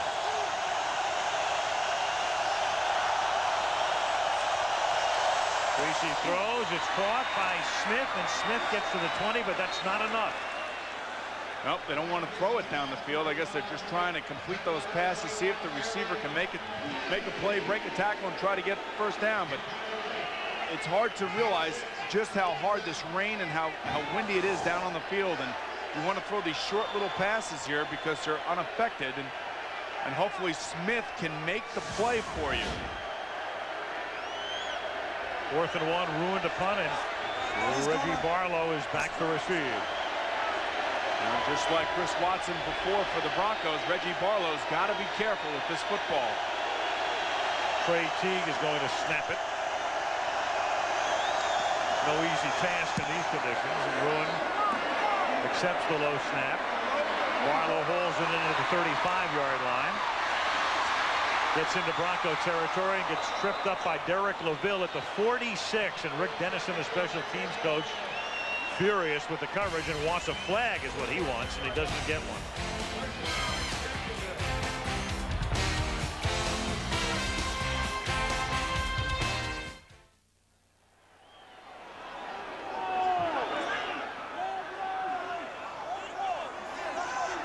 Jacksonville at the 46-yard line, 1st down. It's a fumble by Brunell, and he covers it up at the 47. All right, come on, boys, you got to stay in there.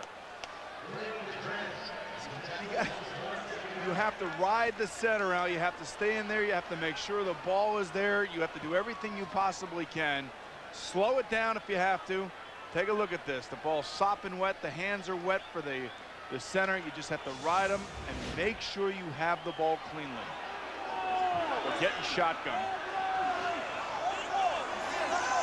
2nd and 11 with Brunell barking.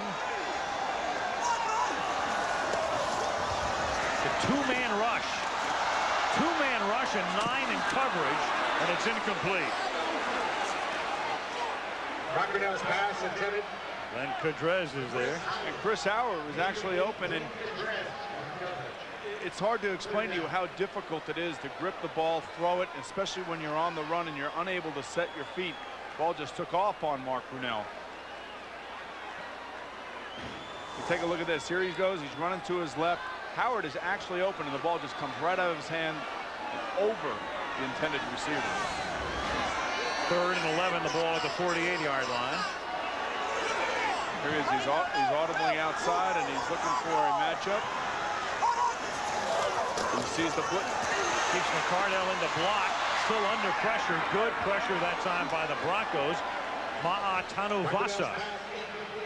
Well, we talked about it at the beginning. The defensive coordinators in this game, Greg Robinson for the Broncos, and there's Tanuvasa, and Dom Capers for the Jaguars are masters of bringing all types of blitzes. And this is just Tanuvasa coming up the middle.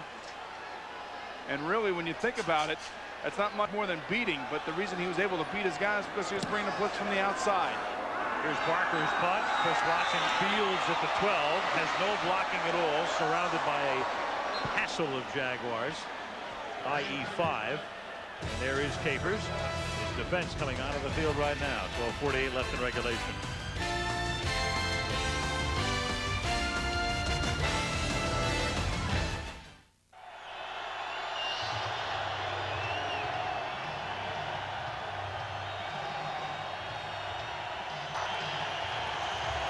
In the rain in Jacksonville, it was dry in the first half, but it began to rain as the second half commenced, and it hasn't stopped. Beasley wants the crowd to get into it.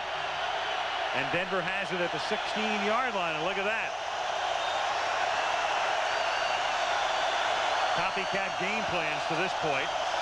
As Griese throws, and it's dropped by Griffith. It'll be 2nd and 10. It's almost like these guys have never played in the rain before. Watching the fumbled snaps, the drop passes, the poor It is extremely tough to play in the rain, but the one thing you have to do is you just have to raise your concentration level, and you have to make sure of things. And take a look at this. This is Watson returning a punt, or trying to return a punt. And somehow Denver was able to recover that. Brian Griese fumble on a snap. 3 times tonight he's fumbled. Back live on 2nd and 10 now. This is Olandis to the 18-yard line. Gain of 1.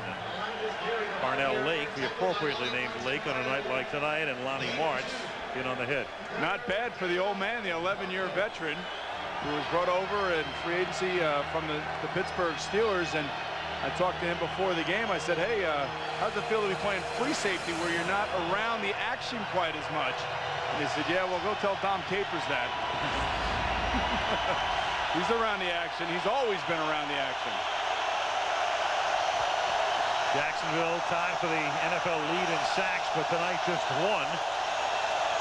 As Griese retreats and then throws, and it is caught by Byron Chamberlain, and he has a first down as he takes it up to the 36, but there's a flag down, and Bryant is down. The cornerback, Darius, made the hit. The penalty will bring it back. It's against Denver. Holding number 31 of the offense, half a distance to the goal. Repeat, 3rd down. Derek LaVille with the hold. So Bryant, their #1 draft choice out of Alabama.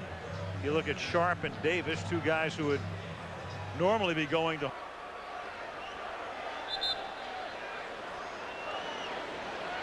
And they work on Bryant on the field. So there's an injury timeout in Jacksonville.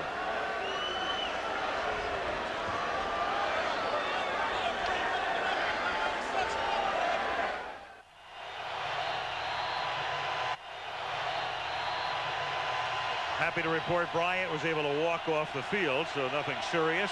He's replaced by Dave Thomas. It is 3rd down and 17 from the 9-yard line as they run a draw with Derek LaVille, who was called for that hold, and he gets hit by Brant Boyer, so the Broncos will have to punt from deep in their own territory. A report from Leslie Visser. Les? Al, just a little rain update. The players are protecting themselves by putting their hands in paper bags. Jonathan Quinn is keeping the plays underneath the plastic wrap, and center John Wade keeps his hand in a bag when he's sitting on the bench. There's a ball boy right over my shoulder here who's keeping 3 balls dry by rubbing them constantly. And Alan Boomer, the people here say this isn't even the worst it's been. They said Tennessee was much worse. But Leslie, what about your velour? That is the question. Scotch guard. Hey, I pay any price. Put it in on the expense account, the cleaning bill.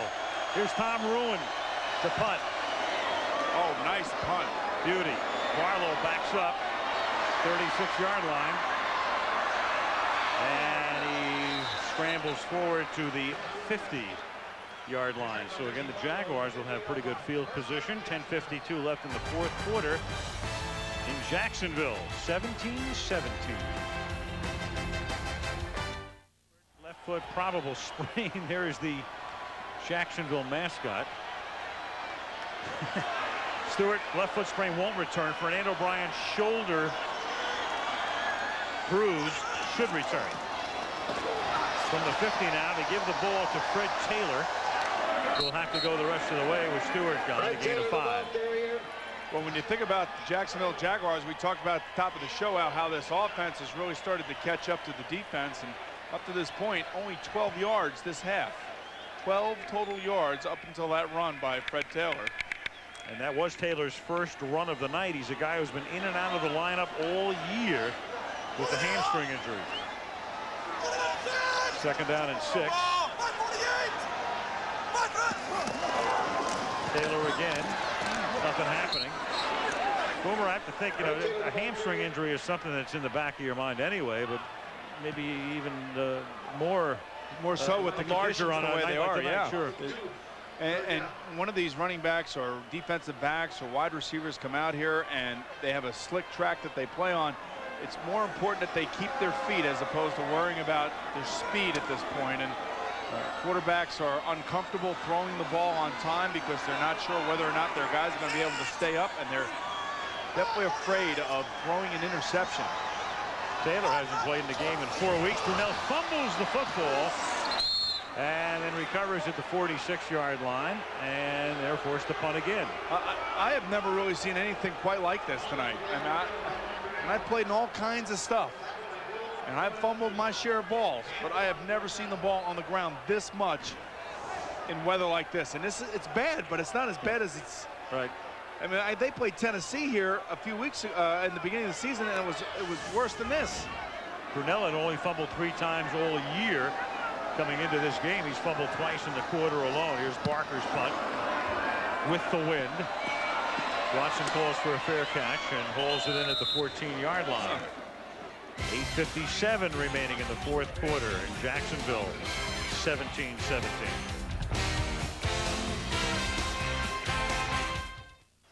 Second half for the Broncos, not much happening. Ever since it began to rain. Look at that. At least they got the field goal out of it at the time of the game. You know, I was talking about fumbles, Hal. 9 total fumbles tonight. 4 by Denver, 5 by Jacksonville. None of those fumbles were lost, however. 9 offensive recoveries. The ball at the 14-yard line. And Gary goes nowhere. I would say 8 offensive recoveries and then 1 official's recovery. That's exactly right. That's right. There was a fumble called on the challenge that should have been an incomplete pass. But again, in these types of situations, I've always felt like the offense has the advantage because it knew where it was going. And if you could somehow free up a receiver outside and take advantage of somebody like Rod Smith and his speed and his quickness underneath, you might be able to hit a big one with him. Second down and 9. And that's out of bounds. Unless you think this game, well, we'll tell you about that in a second. First, billboards.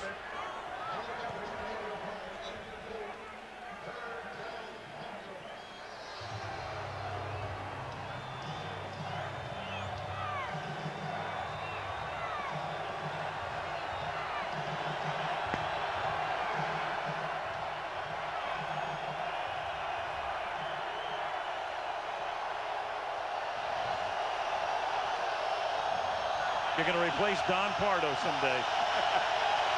Third down and 9 from the 15-yard line.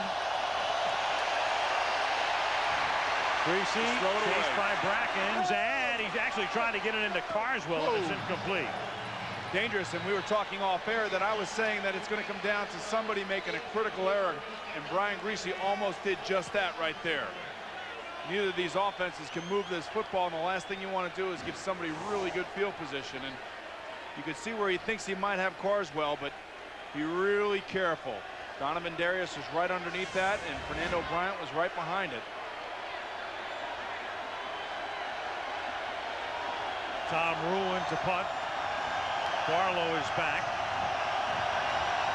Seems like I've said that about 100 times in this half. Fair catch called for, made just across the 50. Seems like the whole fourth quarter has been played on this side of the field. Sooner or later, Jacksonville's offense has got to wake up and take advantage of it. Mike Shanahan, 2 Super Bowl rings in the last 2 years. Remember, he was also an assistant at San Francisco, the offensive coordinator there in '94. He's been in the NFL 15 years.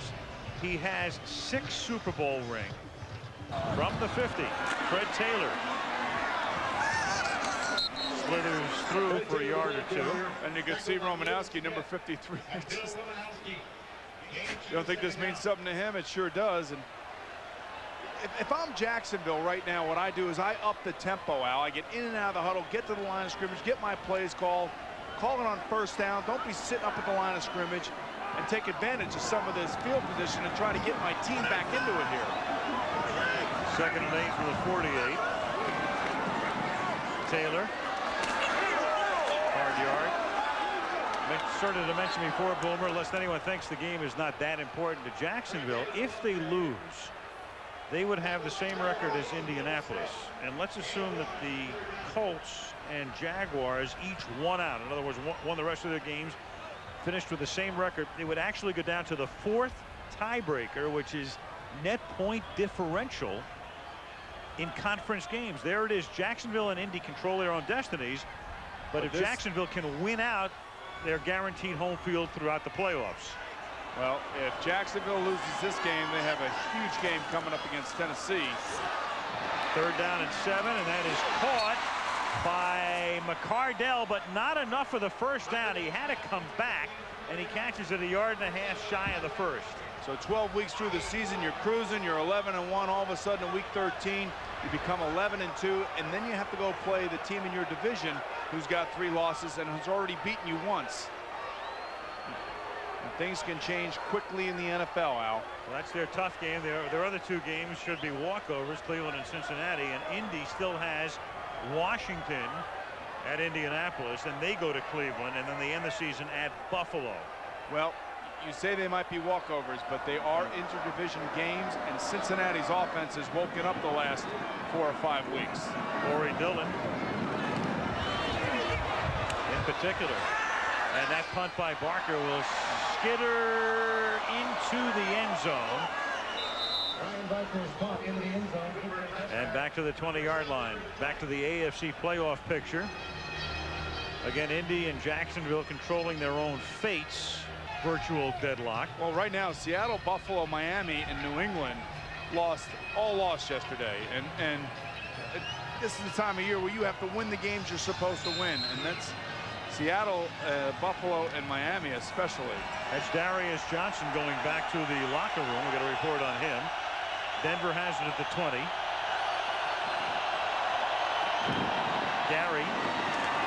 And he backs his way to a 7-yard gain. On that graphic, Boomer, under the need help teams, if you saw Denver and said, what are those guys talking about? If you can believe this, the Broncos can actually still go to the playoffs. They would need a miracle of miracles, including 2 Baltimore Raven ties. Now, if about 114 things happen and the Ravens tied 2 games and the Broncos won out, they could be in the playoffs. But it was reported that they were mathematically eliminated in other places, wasn't it? Absolutely, but not here. 2nd and 3. This is Gary. And he gets whacked by Seth Payne. And when you look where the Broncos are right now, it's the best field position they've had in the last 10 minutes or so. And they decide not to throw the ball, and they're trying to run it here. And now a 3rd and about 3, 3.5 it looks like. Right. Could be a minor miracle if they can convert the first down. There's Dom Capers, the defensive coordinator of the Jaguars. What does he have planned now? 3rd and a long 3.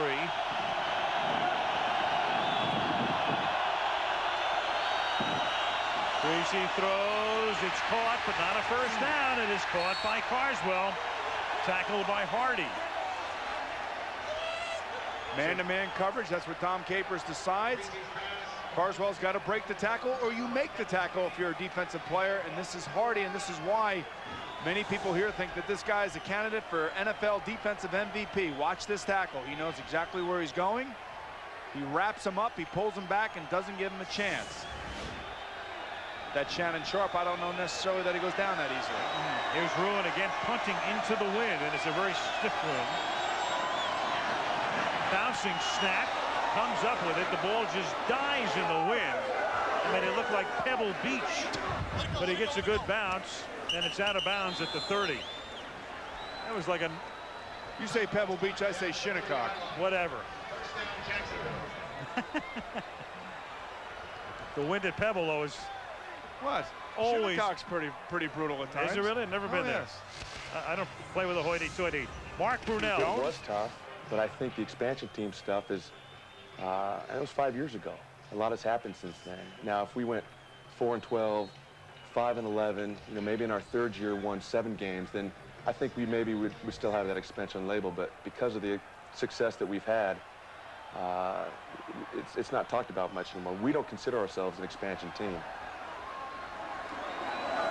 Mark Brunell talking about an expansion team, and Brunell hits Jimmy Smith. So finally, they get something going here in the 2nd half. After going 3 and out on a half-dozen possessions, it's Dale Carter who makes the tackle, but they're into Bronco territory. Well, when you play action fake like this and you get the protection that he just got, he could just sit back in the pocket and hit a crossing receiver right there. Look, nobody's in front of him. throws it on the money. And you know how difficult it is, how we've been talking about it, to throw the ball downfield, but he does have the wind behind him. That is their first down of the half. Took them almost 27 minutes. Taylor threads his way for a gain of 7 to the 38-yard line. And as we see Fred Taylor, and we know that James Stewart has already left the field with an injured foot, we're reminded of how valuable it is to have 2 running backs or 2 quarterbacks that can just pick up the load when another guy is missing. And now Fred Taylor has his opportunity to shine, especially here in the last 2 minutes and 50 seconds of this game. 2nd down and 3 from the 38-yard line. Jaguars going with the wind. Taylor again. They're in field goal range, and a lot more. They're in touchdown range. Taylor, he almost didn't see somebody who had the angle coming in, but scores anyway. Taylor with a premature celebration, and George Coggill almost shocked the daylights out of him. Now, we were talking to Tom Coughlin yesterday. He told us that Fred Taylor has the ability to make the play from any point on the field. This time it's 38 yards out, and you could see the explosive nature of this back when he gets through the line of scrimmage. Even he realizes, or thinks, that he's fast enough that he can outrun safeties. And watch this. A nice read. Breaks the tackle from Glenn Cordrez, number 59, and just takes off and is kind of nonchalantly running for a touchdown. Right, as Coghill is closing on him. Extra point is good by Mike Hollis. Wayne Weaver can smile. Tom Coughlin's not ready to smile yet, maybe in 2:35.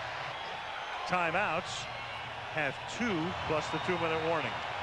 And when you see a play like that by Fred Taylor, he's 6'1", 230 pounds, and possesses speed. And Tom Coughlin said that when he went and saw him, and there's Wayne Weaver, the owner of the Jaguars, and how excited he is, but when they went and timed Fred Taylor was what was so impressive, and how fast he was in the 40-yard dash, like a 4.4 or something. And you could see why he loves this kid, because he has the ability to break it from anywhere on the field.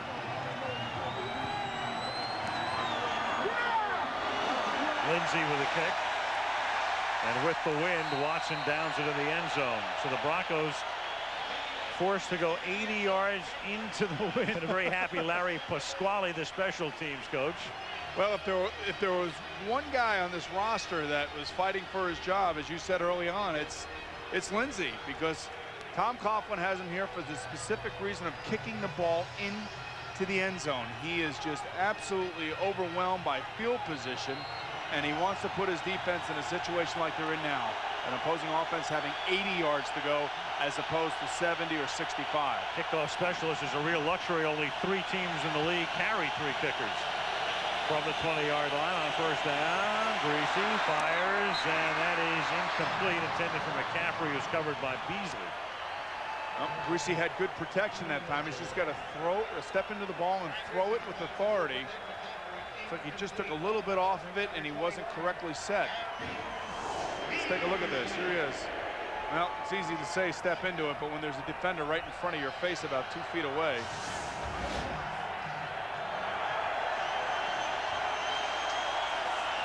Second and 10 from the 20.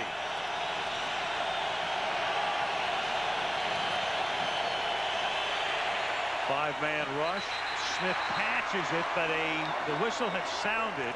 Flag is down in the backfield. And they're saying incomplete now. And there's a flag down in the backfield.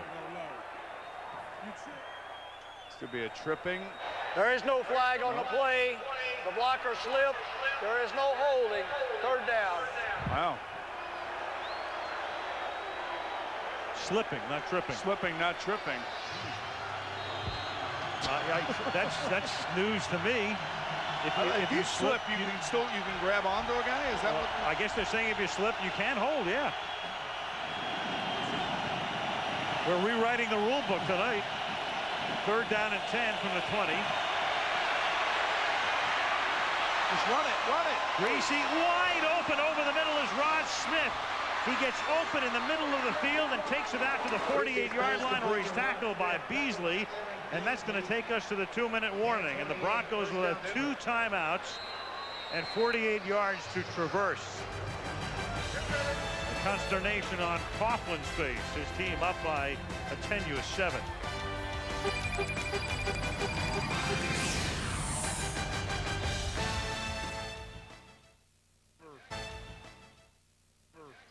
The Detroit Lions, and a tremendous story that is. There's the QB comparison tonight. Remember, Griese started the night 11 for 11. He's thrown for 218. Brunell, coming off 3 consecutive 300-yard performances, hasn't even gotten into triple figures yet. From the 48, Griese flushed and then is dropped. LaVille couldn't handle it. Incomplete, second down. Go ahead. I was just saying, and when you look at the tail of the tape and you watch Griese here try to drop it off to LaVille, he should have had the ball here, but it's not about always just one game. The season is just an absolute marathon, and you got to grind through it. And there are going to be moments where you don't play your best game, but if your team can win when you don't play your best game, I think that's truly indicative of how good of a football team you really are. A couple of weeks ago, they beat Baltimore 6-3, so whatever it takes for this team. On 2nd and 10, that pass is incomplete. Try to get it to McCaffrey, who was covered by Beasley. 3rd down. Prior Flag to the snap, down. Ball start. Number 78. 5 yards. It's still 2nd down. So there's no option here, because on a false start like that, the play is dead at the inception, but the crowd was so loud that nobody heard it.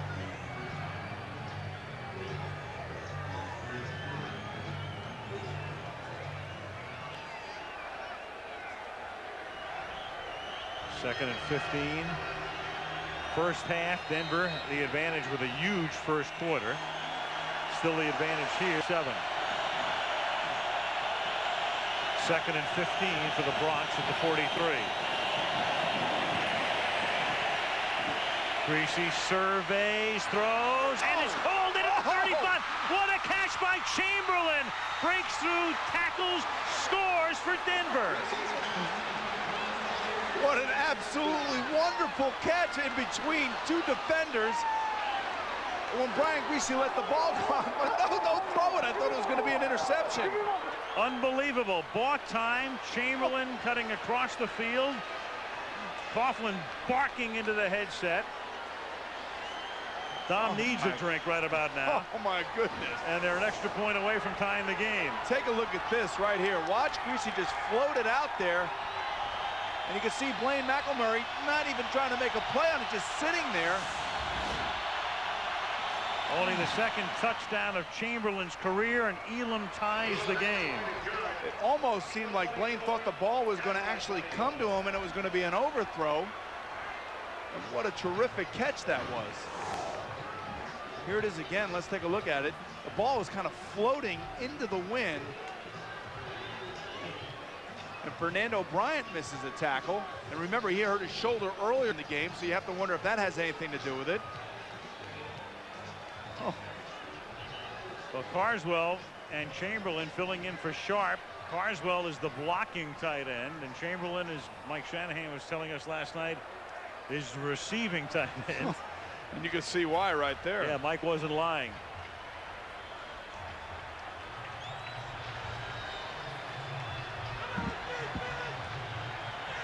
And Tom Coughlin watches that 7-point lead disintegrate with 1:43 remaining in regulation. Now, and I go back to the beginning when we were talking about Denver Broncos having the heart of a champion. You could see that they just won't go away. They just will not give up. Didn't we read a story about 2 months ago that they'd given up on the season? We sure did. Jason Elam to kick off. Fielded at the 9-yard line by Alvis Whitted. Up to the 27-yard line. And the Jacksonville Jaguars with 1:37 and all of their timeouts, all 3. And we talked about it, Al. We also said that we thought maybe this might have been, oddly enough, Mike Shanahan's best coaching year, but given the fact that he had to replace John Elway. John Mobley. He lost Darian Gordon to free agency. Steve Atwater to free agency. And somehow has kept this team competitive. From the 27-yard line on first down, and with everybody gunning for you because you're the 2-time world champions. Brunell, and that is caught by Damon Jones, and he takes it up to the 48-yard line. And so the Jaguars try to answer, try to get into field goal range at worst. Nice smart play by Mark Brunell, able to elude some tacklers in the backfield. Greg Robinson tries to bring the house. He brings the blitz. And take a look at this right here. There goes number 48, George Coghill, right past him. When you come as a blitz and you come from the secondary like that, you have to come under control. From the 48-yard line, Brunell out of the gun. And he's audibling. He's sensing a blitz. Play clock to 5. Here they come. He gets it off. He's going deep. And Smith wants a flag, and there is a flag. Jimmy Smith with Dale Carter covering. And it's going to go against Carter, and they'll bring it deep downfield.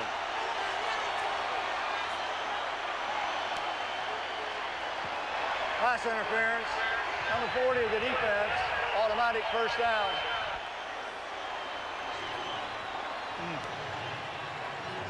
Now let's take a look at this. The only thing I can say is that Dale Carter comes in with a big reputation, worth a lot of money.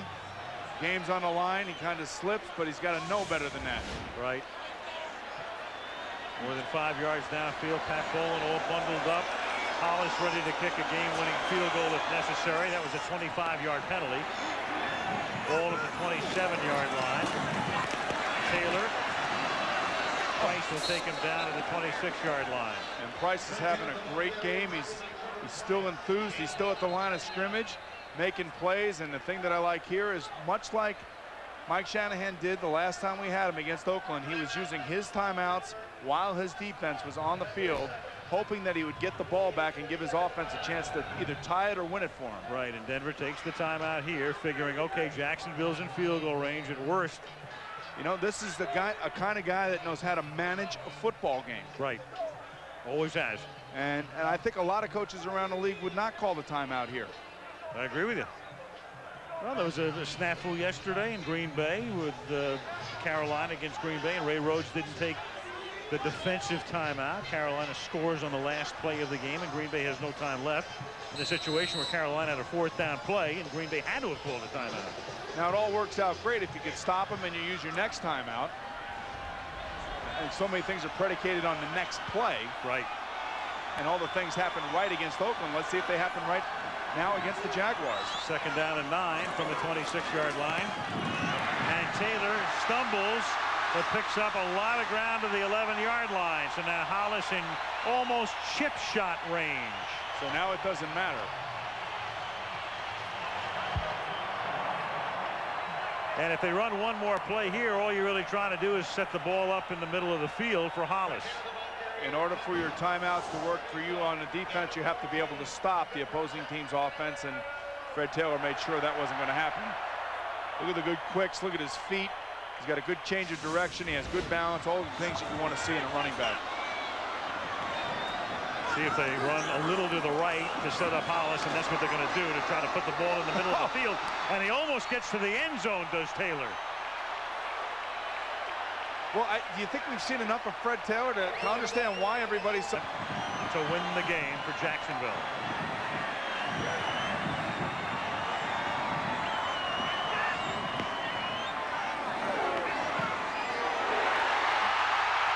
And it was. And that, my friends, is victory number 10 in a row. Years old is now 12-1, and that one loss was by 1 point to Tennessee. They are that close to a perfect season. 2 of the very best coaches in the league shake hands. Brian Griese, the road to Atlanta, will come through Jacksonville on the AFC side. Well, they showed me